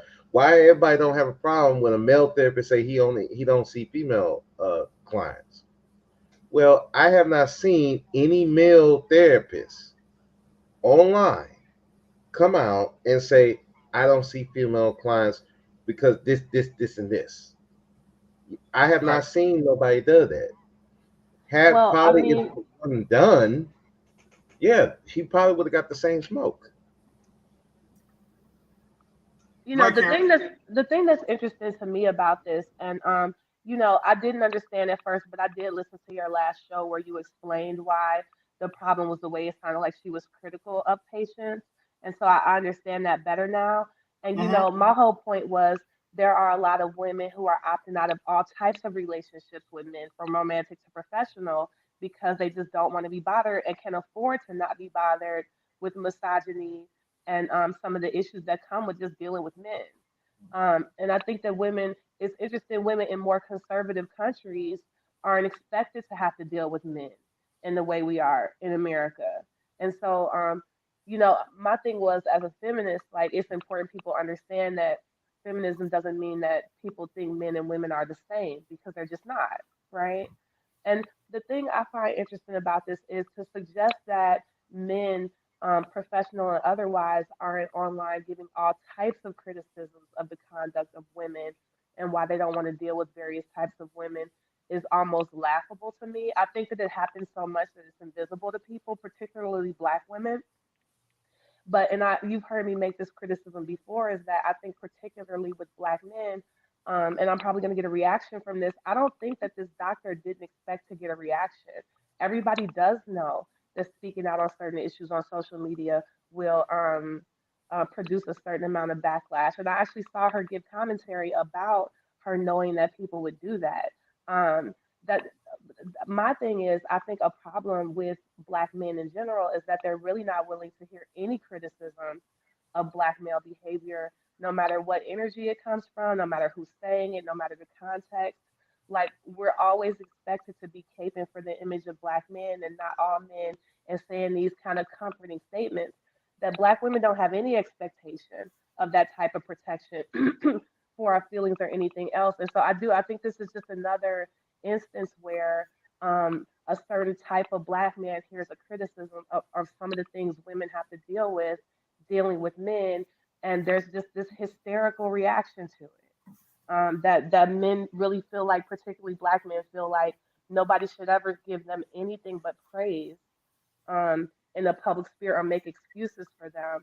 And any type of discussion you try to have about the difficulty Black women face dealing with Black men, either, like I said, from professional to romantic, is just shouted down in this ridiculous manner, where it's just so many Black men are just completely incapable of self-reflection or trying to see things from a woman's point of view.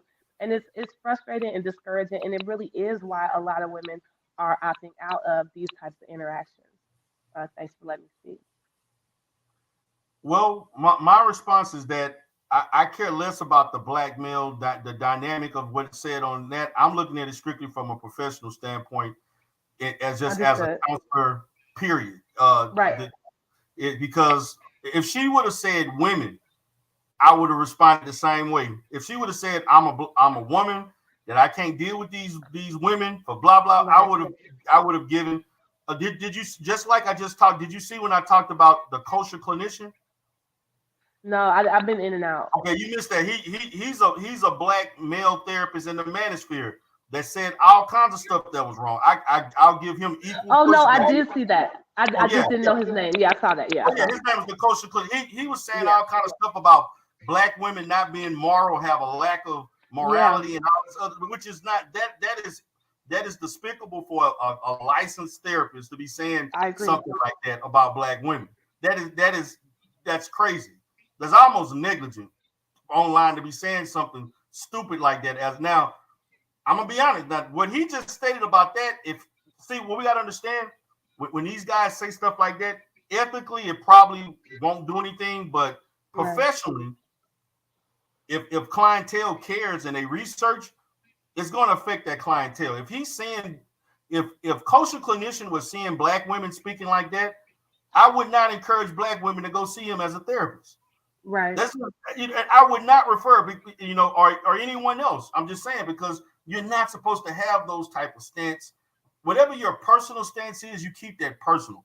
When you Yeah. come, and I even had to learn this, Carrie Ann, whether I'm a therapist, I'm on YouTube, regardless if I'm a content creator, I'm still held to the same standard of being a therapist wherever I go on social media. Even if I'm not talking about mental health stuff, people still gonna bring up that I'm a therapist. And if I say something out of bounds, they have the freedom to go contact whatever board they want, saying, well, look at this there, look what he said about this and that relationship. And so you have to take that. And I'm not saying it's fair, but Well, no, and unfortunately, I yeah. want to say, like, Be real. I have to go. See you later. Bye. Okay. All right. Yeah, go ahead, Carrie. I just want to say, like, and I do appreciate you. I believe you that you are reacting from the point of view of a therapist. But even on this panel, Like everybody's not reacting from that same point of view. They want to hop up and act like she made this up as if she's pretending to have felt like her physical safety was in jeopardy. Like there's a lot of black guys who are really in denial about the experiences a lot of women experience dealing with men in general and black men in particular. So yeah, I agree that that's what you're doing, and I appreciate your measured response. But if you are trying, if you, I can tell you as a woman, just trying to speak about domestic violence, community Mhm. violence, street harassment, like people will react like you got on the internet and said, "I hate black men," and Now, I any believe discussion her. is met with that, and it's very frustrating. Yeah, Now, I believe her. To me, what it sounds like here, I think, because she has a private practice, I think that sounds like to me, she may have had a few instances where black men were in a, or I'm not going to say black men, I'm just going to say, because a lot of people emailed me and they were mad that I even used the term black. I'm going to just say men in general. yeah, because she just said They men. got That's mad at right. me for saying black men. Right. I'm going to say, I believe in her practice, there was some men who probably tried to flirt with her or they did Yeah. something inappropriate. And it probably happened multiple times, you know, Well, and it and wasn't just that. It's just the day to day, the misogyny. It's the not respecting her opinion. It's the, she's already working with them and she says something they don't like and they start questioning her credentials and qualifications. Like it's a lot of different forms of misogyny she was talking But about. that's life. If you're going to be treating somebody, yes, they have the right to question you about the treatment that you're giving. I Right, get but she's saying that it's a gendered type of thing, just like D. Rail, like black people get questioned on their credentials in a particular type of way. And if you're just gonna gaslight and act like it's not gendered, this type of reaction that she's getting, of course anybody can ask about credentials at a certain time. But she was speaking about a general lack of respect from her male clients. And people want to pick that apart and act like there's something wrong with her. I think she was talking about very real issues from sexual harassment on down. And it is a lot of times when women try to talk to men about these issues, you want to make us the problem. And there are more and more women just saying, you know what? If this is what it's going to be like, I don't have to be bothered. I don't have to be bothered. any response, brother Speak? it's not that we don't hear that y'all having these issues. The problem is some of y'all, unfortunately, take it to the extreme with it.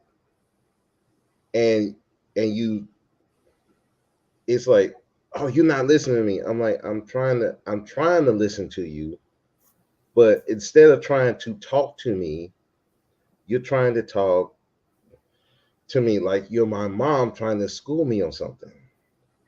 Instead of, okay, I'm listening to you. Here's what I'm here's what how I feel about it, and you want to shut me down for that.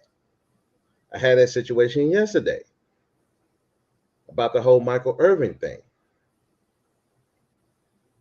Unfortunately, that what there's some of y'all who take every interaction as a slight against you.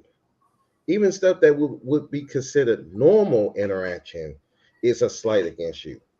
I'm not saying you, but there's some that do that.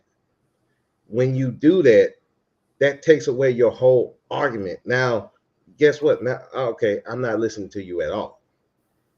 It's not right because like just like you said, I got coworkers who tell me the same thing.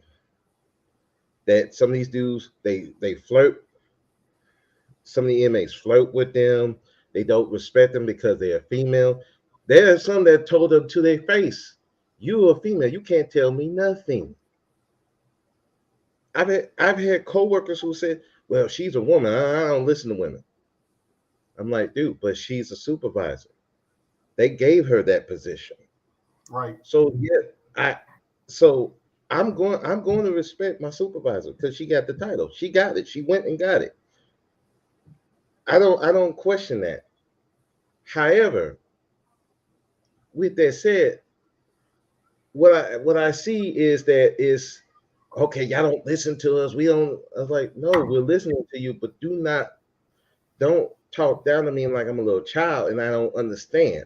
I'm trying to understand, but when you got some of the extremists out here saying y'all don't listen, you don't care, or nothing like that. When we trying to give our opinion on the situation, then no, at that point, no, I'm not trying to hear what you're talking about.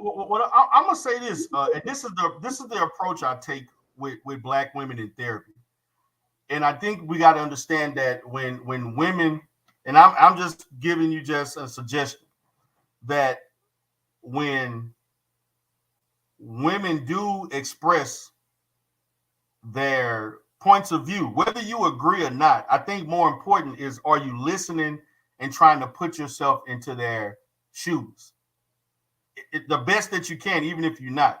Sometimes when women are expressing themselves, you don't necessarily have to give your perspective. You don't have to give what you think is right or wrong. It's a matter, okay, I'm listening to you, I'm supporting you, I'm trying to understand you. And I think as men, we think that we have to correct or we have to give another option of what it should be or what we think it is. And sometimes it's not necessary. It's just a matter of just allowing that communication to come to just allow them to get out their feelings and thoughts. Well, I appreciate that. And I think in some situations that's true. But I think that, like, I was just on this panel and I spoke about the fact that women have to deal with misogyny in the workplace and in other types of relationships with men. And there are women who are opting out. And the response on the male on the panel was to then further chastise women for not being able to take it or overreacting. Like, there's not a necessarily an instinct in most men to think that it's men who are doing something wrong when women are having this reaction. And my response to that is just to say, not just here in America, but all around the world, Korea, Japan, Europe, China, all over the world, the birth rate is going down because increasingly women are not wanting to be bothered with the demands of having to deal with men on any front. Like, if they can manage to build a practice where they don't have to treat men, more and more women are choosing to do that. By the year 2050, more than half of women will choose to never have children. These are facts. And so I think that men along the way are going to have to come to terms with the fact that if there's not a change in the behavior with the way men treat women, both professionally, romantically, in the community, women are going to increasingly opt out of interactions with them. And the problem isn't going to be like, oh, we need to learn how to deal with it or we shouldn't overreact. At some point, there's going to have to be a coming a coming to terms with the fact that men need to change their behavior towards women. And I don't know if men at this point are capable of that. I'm talking about Black and white men, Asian men all around the world. Women got money now. We're getting more degrees than men now. Surely we'll be earning more money than men. So these old-fashioned thinking that you're going to get to talk to us how you want and then criticize us for not reacting to it in the way that you think is appropriate or helpful to you, at some point you're going to figure out that we kind of have the balls in our court now. Like, things are changing. And yeah, we actually don't have to put up with it. And I believe that's why that therapist went online to talk about it, because more and more women increasingly are talking about disengaging from toxic men.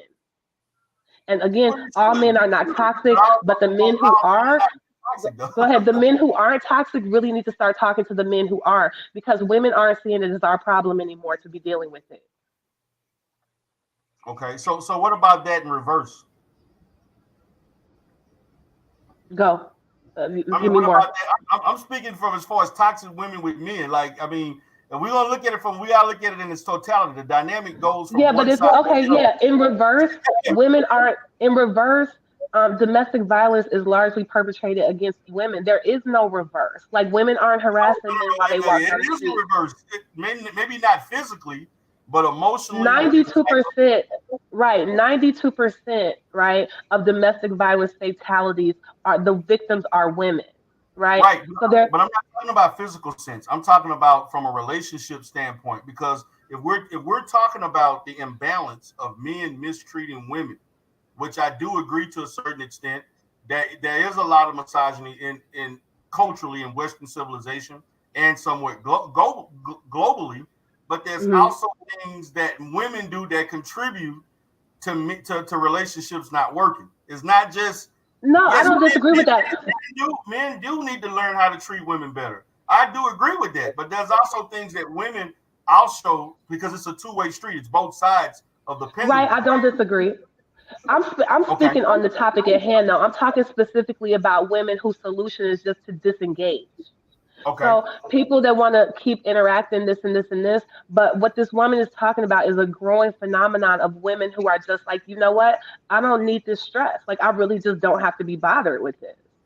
And Right. I think men already know that for the most part, a lot of men already see women as disposable, right? That they can replace a woman or move on from a woman. It's women who are really only culturally and society trained to stay with a man, regardless of whether or not the interaction is good, the job, regardless of how terrible it makes us feel.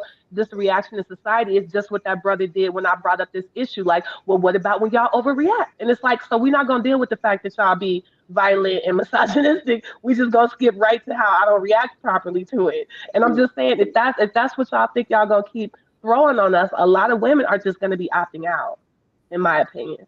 I didn't react to that part. I'm talking about some of the extremes that's going on, Can and you then define some of the what women you who mean by the use extremes? Can you use define it. that? Yeah, because Huh? you don't think you went straight to female behavior and skipped right over the male behavior I was addressing? I didn't You don't skip. think that's what happened? I even talked about it when I was talking about women talking about it. I know that it's happening.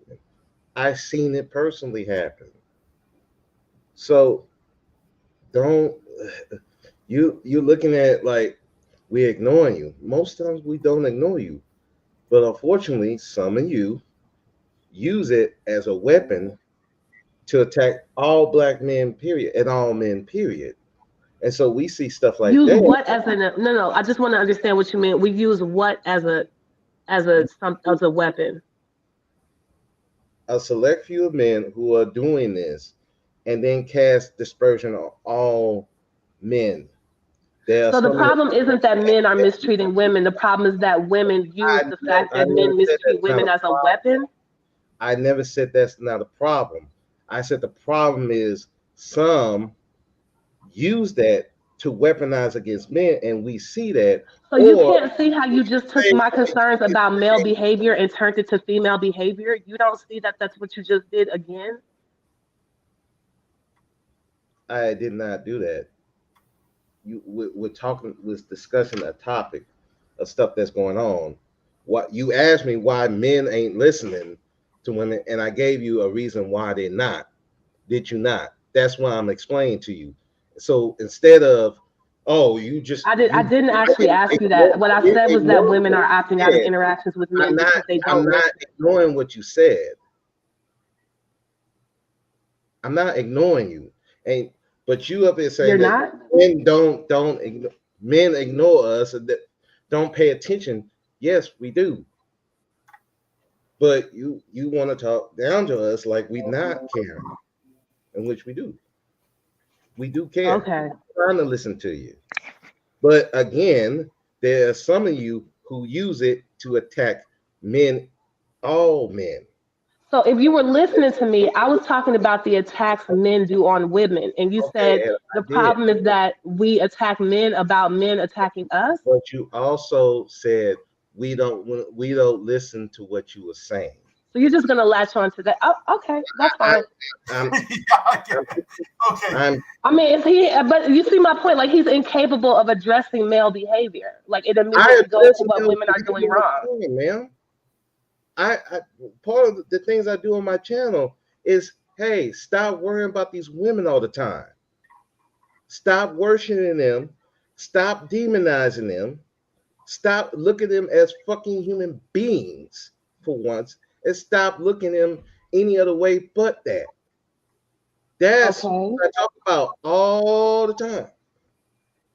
So if you wanna But when bring speaking to an actual woman, that's what you immediately turn to is what women are I doing don't even wrong. talk about women issues that much on there. If it's anything about black women, I say, hey, y'all stop worrying about these women. Y'all obsessing over these women too much. And I appreciate that. Can you speak to my specific concerns about women having to deal with mistreatment from men in their professional and personal lives? You want me to speak on that?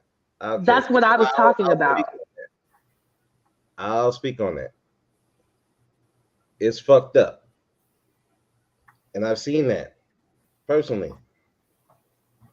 And what do you think would be the appropriate female response to it? Okay, you don't deal with those guys. Period. I don't have Okay. a problem with that. I do not have a problem with women saying, "Hey, look, I don't want to deal with these problematic guys." No problem with that. But Okay. Respect. so that's my opinion on that. Period. Don't deal with them. When I hear women complain about dudes all day, I say, "Why are you dealing with this dude? Don't deal with him. Right. You don't have to deal with him." I've even gone from as far as a panel. I said, "Look, ladies, if these men are causing this much problem, don't deal with them. Don't talk to them." You know what a woman said to me? "We can't do that." What do you mean you can't do that? Well, we gotta talk to him on the job. No, you don't. Not really. Unless he's a boss or something, then yeah, you gotta talk. But that's on a professional and keep it professional. But as far as your regular life, no, you ain't got to deal with these dudes. Just like I don't have to deal with these problematic men. When I got problematic bosses, I know how to disappear quick. Yes, sir, and keep it pushing. I don't deal with them. I don't be friends with them. I don't be around them like that. But the problem is, again, we got women who will still be around these people. They may not deal with this particular type of toxic guy, but they'll deal with this another one because he's saying something that they like. So if we're going to deal with it, we got to talk about all of it. And a lot of the problems is we will still deal with toxic people in every situation, and that's when we see women who still deal with toxic dudes, where they talking nice to them or not, it sends a very mixed signal. So I agree with you, man. Yeah, and I agree with you. I actually think that's why that therapist spoke out the way that she did. I agree with Dee Durrell though about how it's inappropriate to attack male clients, but I do think that some women are just signaling to other women that this is an option. Like you can do this. We don't actually have to sit around and take it. You can opt out. And I Yeah. personally think that's what she was motivated by, like kind of getting it out here. Like, other women, are you experiencing this? Like, can we start structuring our practices and our professional lives to avoid this type of, because we don't owe it to the community or anybody else just because I was trained in it, just because I should be able to take it, doesn't mean I have to live my life that way. I'm in control, No, right, of how I'm what I'm going to subject myself to. So I looked at it as more like a women empowerment. Women empowerment. Yeah, absolutely. I don't. I mean, okay. Can you explain that? Because I don't see how that. I mean, I get what you're saying. Where she's coming out to, I guess, take control of Yeah, her definitely. reality per se. But that. No, I think Oh, go ahead. Go ahead. no, I think that it's not only was that her intention, but I think it's evident in the response that she got. Like so many women have been doing responses like, "Yes, I work in this industry. I work in this industry. I work in this industry." I saw where there were women. This woman who had like a massage clinic where she did like feet and the Rika and all that Indian stuff I don't know anything about with the touch points, and she had to close down her business because there were so many men coming in there trying to treat them like sex workers, and they didn't have this problem with women. And she was saying she wished that before she shut down her whole business, that she had just considered making it for women only because they don't have these problems with female clients. So yeah, I thought it was because a lot of times, um, this especially with black women, we're put up with this ridiculous expectation that we're supposed to be these strong black women who can find a way out of anything and put up with anything, and we're supposed to be tough and we're supposed to be trained. And it doesn't even occur to them like, dude, I could just make a woman only space and be Okay. happy. So when you talk, I'll ask you a question. Since you're speaking of this thing as far as the burden that Black women put on themselves, could you Yeah. expound culturally how you think that manifests itself to where it has evolved into this point? Well, I mean, culturally, I think it comes from the tradition of slavery where our men literally could not protect us. And Okay. so, to alleviate that shame on our men, we would be pressured to be strong and be able to fight our own battles. And so this is not something that's natural to us because we're black, but yeah, it does come culturally from the horrific um, the design of chattel slavery, right? Okay. So if you have all these women who can be raped at will, who can have their children snatched away at will, who can be beat by, it's bad enough to be beat by your husband, but to be beat by a man that's not your husband, right? That creates this space where um, the duty has been put on the black woman to be protective of herself only, and it's even seen as something wrong in the black community for a black woman to expect protection from a man. Every other race of woman on this planet can look to the men in her community for a level of protection. And in the black community, that's seen as a weakness or something wrong with that woman. And if it's not that she's wrong for asking it, the community will invent 1,000 reasons why that particular woman doesn't deserve it. Her hair isn't combed, right? Or she's fat, or she's a slut, or this or that. Like there's 1,001 reasons in the black community not to defend a woman. So yeah, we have this culture where, not to mention all the abuse we suffer in the family and in the community. And oftentimes, the perpetrators of those abuses are men, not always, right? Not always. Women are fully capable of abusing other women. But yeah, you have this situation where men expect to be able to abuse and mistreat women. And any way the woman reacts to it other than silence is wrong. She's playing a victim, even if she is a victim. You know, she's like it's all these reasons why the black woman is supposed to be tough, and then these very men, this very community that guilt and shames the woman into being unhurtable and strong and tough, will then turn around and complain that she's not feminine and soft. So it's a trick bag. You can't win, Mhm.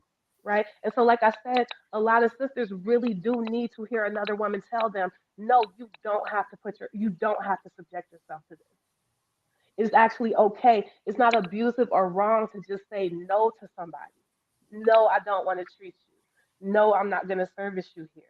And my safety can be my priority. It's actually okay. And as silly as it sounds, dude, there's so many women, especially black women, walking around who don't even know that's an option. So that's why I looked at it. That's what I think. That's the spirit I picked up from it. Not that she was just complaining for the sake of complaining, but just like, hey, women, did you know that if you're getting traumatized from this, even if it is from your own personal problems, if this is not serving you, did you know you can still do your profession and find a way to do it in a way that works for you? And there's nothing wrong with only working with women. And like I said, there's been so many black professionals who have responded and said, dude, that never occurred to me. Like, oh my God, I could have a woman practice. So that's why I thought it was kind of a woman empowerment thing. Okay. And I definitely get your point about how she could have done harm to men.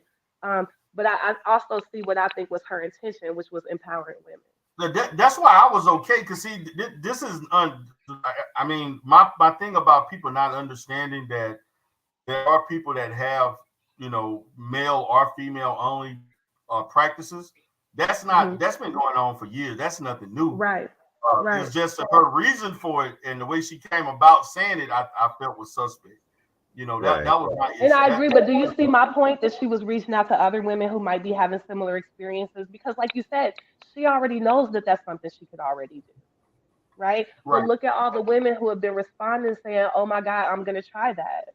Because I could be so happy. And like I said, if you go to a lot of Islamic countries, if you go to other countries that are oddly not as progressive, it's perfectly acceptable for a woman to only want to work with women.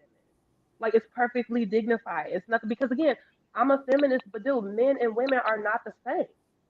Right.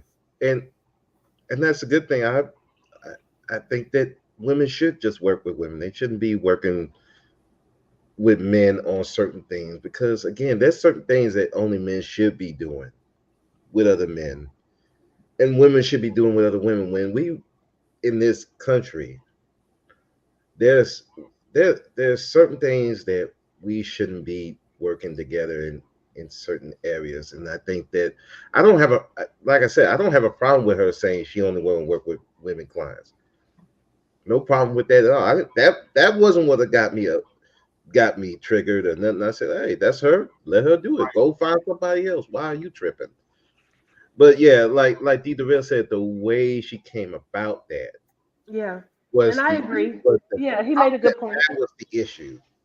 I want That to was the caution. issue I had. My position is, I'm looking at it just as far as I don't care what group, whatever, but I don't know. Is like obviously, being a therapist can be a very taxing and stressful situation, a profession. It can wear you down.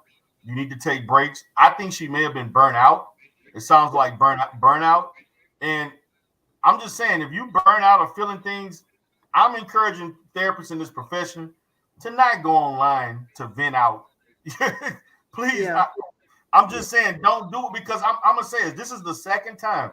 Even the other TikTok therapist that I got what she was saying, but every time a therapist has went out, particularly a black female, they've been demonized for it.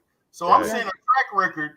I'm just trying to prevent people that meant something a certain way, and then they're getting drugged through the. And this lady lost her job, and I'm like, I don't want to see these women losing their jobs and people trying to. That's the stuff that I don't. That's where I'm looking at it. I Yeah. don't want to see that happening to people just because they made a video on YouTube or TikTok.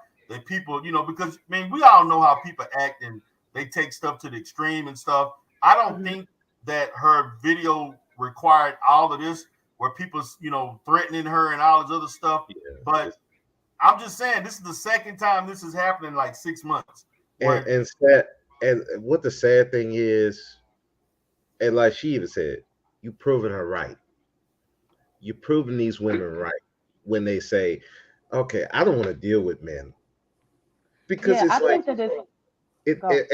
and that's the biggest thing. It's like you're proving her right.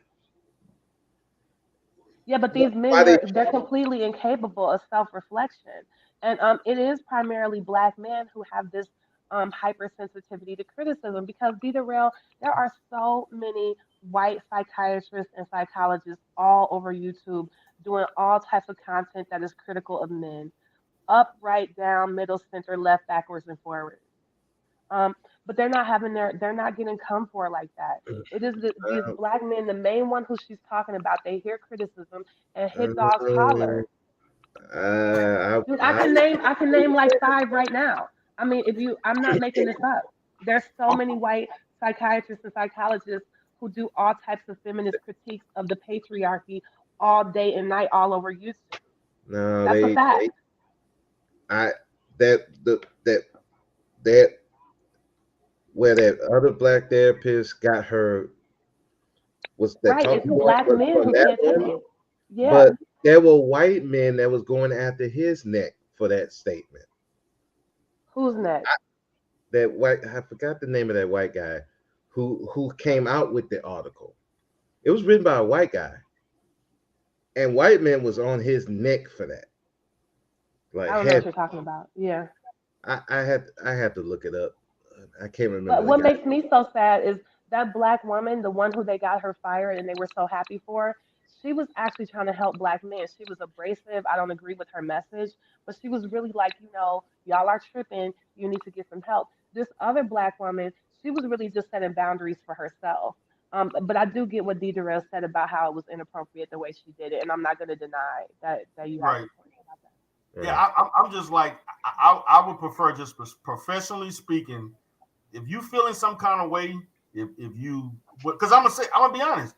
I had situations where, man, I never forget. I had a situation where a person they had me on the phone for like 35 minutes, asking me a whole bunch of questions, this and that, and I ain't really have time for it. Now, it just so happened there was a lax day that my schedule wasn't full that I was able to do that. But rule of thumb, I'm giving you 5 to 10 minutes, and I'm not going to speak and kind of go through everything for that long where you're basically getting free therapy. Yeah. And that's just not an efficient way of running your practice. So I get what she's saying because people do that. They'll and I like I'm on Psychology Day. I may have somebody sending me a 4 or 5 page essay of everything that's going on and want me to go back and forth with them through email. I'm only willing to go back and forth with you maybe twice. After that, I'm going to let you know if you want further assessment of services, you're gonna need to set an appointment. We're gonna have to run your insurance, and we're gonna have to do it that in that manner. You can't. And what I think for her, you can't engage. She allowed herself to engage back and forth with these people. You have to set the tone. And if they ask a question or two and that's done, I'm just saying, you cannot engage back and forth. And I could get it. If you are engaging over and over, that will burn you out. It will, make you frustrated and irritable and not want to deal with that type of client. I get that. But you have to set the tone for that. I'm not allowing anybody to burn me out over, look, either you want my services or you don't. If you don't feel comfortable with me, I can refer you to somebody else. I don't have a problem doing that. I'm moving along, But that's just how I look at it. That's the way I function. I'm not saying she have to do everything exactly like the way I do, but she sounded burnt out. She really did sound like she was burnt out. Yeah. That's my perspective. So my position, she wants to deal with Black women who have perfectionism type issues as far as within their family, professional wise, trying to be perfect and be, trying to do everything just right to satisfy. There is a market for that. There's a big market for that. So I get that. So if that's what she wants to do, hey, more power to her. Yeah, and I can understand that too, because at times I answer the phone at the prison that I work at. There'll be people on the phone 20, 30 minutes asking me about asking about their loved one. What's going on with him? Why is he this and why is that? And I had to have a female coworker tell me, look, you can't be doing all that. And literally they said, look, direct them to the department they need to go to and buy. Yeah. We have to do that. And so if that's happening to me as a male, I can imagine how that's happening to Black women as a whole. And so I'm all for them setting boundaries. Hey, no, you're not going to treat me any kind of way. I'm not going to get used up. Right. I have no problem with that. And if dudes have a problem with that, well, you know what type of dudes they on. They on that kind of, they want to use women. I don't. All right, Deidre. Hey, I'm gonna have to Cameron? move out of here. Thank you. Thanks for having me Thank on you. the show, Appreciate girl. this. Peace, y'all. All right. You have a good one, man. Okay, All right, let me say this. I gotta say this. This is very important. It's how my vibe is loud, clear. If not, I'll turn off the Bluetooth. I gotta be very clear what I'm saying. Yes, you good, You're Chaos. loud. This is gonna be very controversial, but this has to be said. Listen, good people, men and women, especially ladies, or future therapists, which majority of them are the ones that's doing the clinical psychology on people, men and women. You better know what you're getting into before we get into this field. Period. One thing is clear with us as Black folks. We got to start comparing ourselves with white folks. What white folks do are white folks' business. Period. They're not fighting or attacking or breaking no type of matriarch or patriarch in their own little system. So let's get that straight right off the bat. When we deal with our issues are only our focus on our issues. Now, this is the second woman therapist that's come out saying she's not dealing with a certain demographic of people, period. That's all right. Since you're saying, Deidre, okay. But know this. Be professional on what you're doing inside your establishment. You should not be on the digital space putting out your biz, what you want and won't do for the whole world, do it so you get some likes and views. It's going to come to at the end of the day, you got to make a decision as a fucking person. Are you here to help people in your field, or are you here to get likes and views and be popular for social media? For the last decade now, a lot of us are more entertained this social media space, and we put too much of our fucking business to the point where we're getting chastised and even God knows fired. And then that's a choice. Right. Make your choice and be wise in it. If you're helping people in the field where people need the most, which is their fucking head, be professional, God damn it. Okay. This is not no fucking game. No, I gotta let this clear out. You know why a lot of Black men don't go out and express what the fuck they really want? Because they have to be professional to deal with the clients at the end of the day. So they gotta bag that in.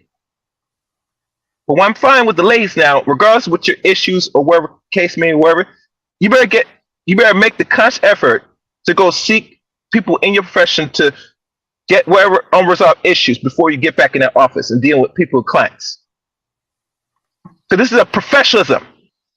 All of us work, Deidre, last time check, right? And we have to be professional what we do, right? We don't come out here and talk about our views and opinions. Want the whole fucking world to hear us know what the fuck is going on. No, we don't do that shit. Especially people that got degrees that are in these professions. So what I'm saying is this. Whatever issue going through with the opposite sex, whether men in this group or other non-men, culture men, be professional. I don't want to hear about all this nonsense about, you get antagonized, all that stuff. There are systems in fucking place. And if you don't know how to set systems in this field, then I would say quit your job and go find a profession. Listen, bro. Imagine I'm a therapist and I'm getting burnt out. That'd be on my course, bro. And I had to really suck in and I had to go back and do it again. Because I know well, I'm doing something bigger and it's something that I want to do. Right? I know what I'm getting into every day. Then you just don't take a degree and say, all right, I'm going to do something. No, I do this either I'm going to make money or I'm doing this to help people. Pick. I think with her, she more in her mind, the therapist that you played, maybe she has some good intentions, possibly, but it's something more than that. And really, she's conflating of what to do. And let's be honest. If you're entertaining your employees, which, we're never going to know, that's on you. But to find your frustration, whatever case may be, and constant, that to me is something that's you problem, and that you need to go get some serious help. Because when most people, when they watch this content, especially people that have a TikTok and all, especially TikTok, it's the worst because it's short content. You put out all your business out there. People that have some goddamn sense, men and women in this community, that's not really fucked up and is very rare in the head, they're gonna look at you as crazy. And not only to a woman that's in the profession, but also a dude that's pushing this nonsense too. You get me? Right. So at the end of the day, people know what they're doing, what they get into. And there's only two things is option. Either you don't work the profession or you go get the therapy necessary to see why I have these issues, why I'm burnt out. There's always solutions. And I think most people today are not seeking a solution. They like to cry and crap about the problems and think maybe disengage is best. Say, no, you live in the physical real world. There's not much this game you could avoid problematics with the world we're in today. You must embrace it, have an understanding, and know what things you could tolerate and how I could get around it and deal with it properly. That is logical solutions. The world's not a perfect fucking place. And I think black people want to live in this fairy tale. No, we're here for a reason. We make the best of it. And don't let this shit fuck us up and burn us up. Because anytime it gets to that point, you lost. And as a race, we're losing right now because this world is consuming us to the point where we don't know what the fuck we're doing. We actually create more fraction and separation with ourselves more than ever as the world gets more shitty. So we don't have to really resolve these issues, see what's the real problematic, and get it controlled. This applies to all genders, not just the women and the men. Because too much from both ends having their problems and they're excluding their nonsense throughout the internet. And the whole world's seeing it and they're laughing at us. You get me? Right. Now, I'm not sure what's going to happen, Deidre, and I'm not sure we're going to do more videos on this, on these professions. You made your point today on this video, and I'm hoping we don't see more professions put out their nonsense because really it's a waste of your fucking time. You've been in the field for 20 fucking years. You know how to deal with men and women enough. And you're the only one that has credentials and you're more balanced. So if people want to really find answers, they better come see you.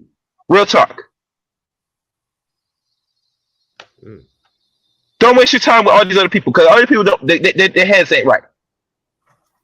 Right. Person, if you're in the field and you're putting out your views about the opposite sex, I would tell you personally, my solution: go find a new client or find a new profession. See, people don't allow what you allowed them. You give them. Once you're a person firm and you put the parameters and you made it away, they're just gonna stop engaged. automatically. Then I can sit them and say, okay, they move on. It's that simple. It's not hard. It's not hard. They make it hard because they allow it to be hard. They want the chaos. I'm sorry. Chaos reign. That's how I see it. All right. Chaos reign. That's it, man. Fuck that. All right, man. Brother Speak, you got any last words, man? Because I'm about to head out in a little bit. Any last words? I say again, I think Chaos said it best. We do put our traumas out here too much for the world to see. And unfortunately, it just seemed like people want freedom, but on someone else's dime. We want to have the right to say what we want to say, but we still want people to pay us as though we're not supposed to care about what you say. So at the end of the day, if, like Chaos said, if you're having these issues with men, if as a woman you're having these issues with men, treating them, yeah, you might need to separate. Same with men. You're having these issues with women, okay, you might need to separate that, and then now you can focus on, okay, what I can deal with, what I can't deal with in regards to people. You don't do that, we're going to have the same issue. And then it goes back to what I was saying earlier. We have people who put their personal traumas out here and they want people to understand their trauma, but it's in a way to where it's like they want to attack instead of, hey, let me listen. People will listen. So that's what I try to do. Like, when women talk, they talk, I listen. I don't try to rebut everything, but I try to give my interpretation of stuff, and why it is. And we got to be willing to listen to either side. Otherwise, listen, we're going to be separated.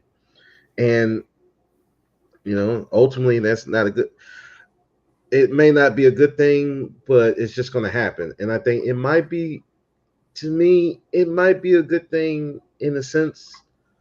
So now we're not dependent on each other. Now we can really focus on ourselves and see what we need to do to make our lives happy. Then we can come back together and see how that could work for both of us. And that's probably be the best thing. Anyway, thank you for having me on, Darrell. Get your perspective. Well, guys, I appreciate you all for being here. This is a great discussion. I basically did the first video and it had a certain response. And I was going to do a second video anyway, live stream. I wanted to do an upload on my Life Solutions channel. And then I want to do the response live stream on my Rebirth channel, which is a bigger channel. So this is probably the last time I'm going to speak on this topic unless something else comes out that's worthy of me having to speak on. I got content that's going to focus on the manosphere. My upcoming content is going to be about the pearly white debacle, pearly white things, and all that different stuff that's going on with this white worship in the manosphere. I'm going to be focusing a little bit of that on the weekend and any other little manosphere related type of topic. Also, guys, you can check out my dating channel. It's hot. Coach D. Darrell Spears. Check it out. Got a lot of good content on there. So, guys, with that being said, y'all have a great day. Peace. Peace.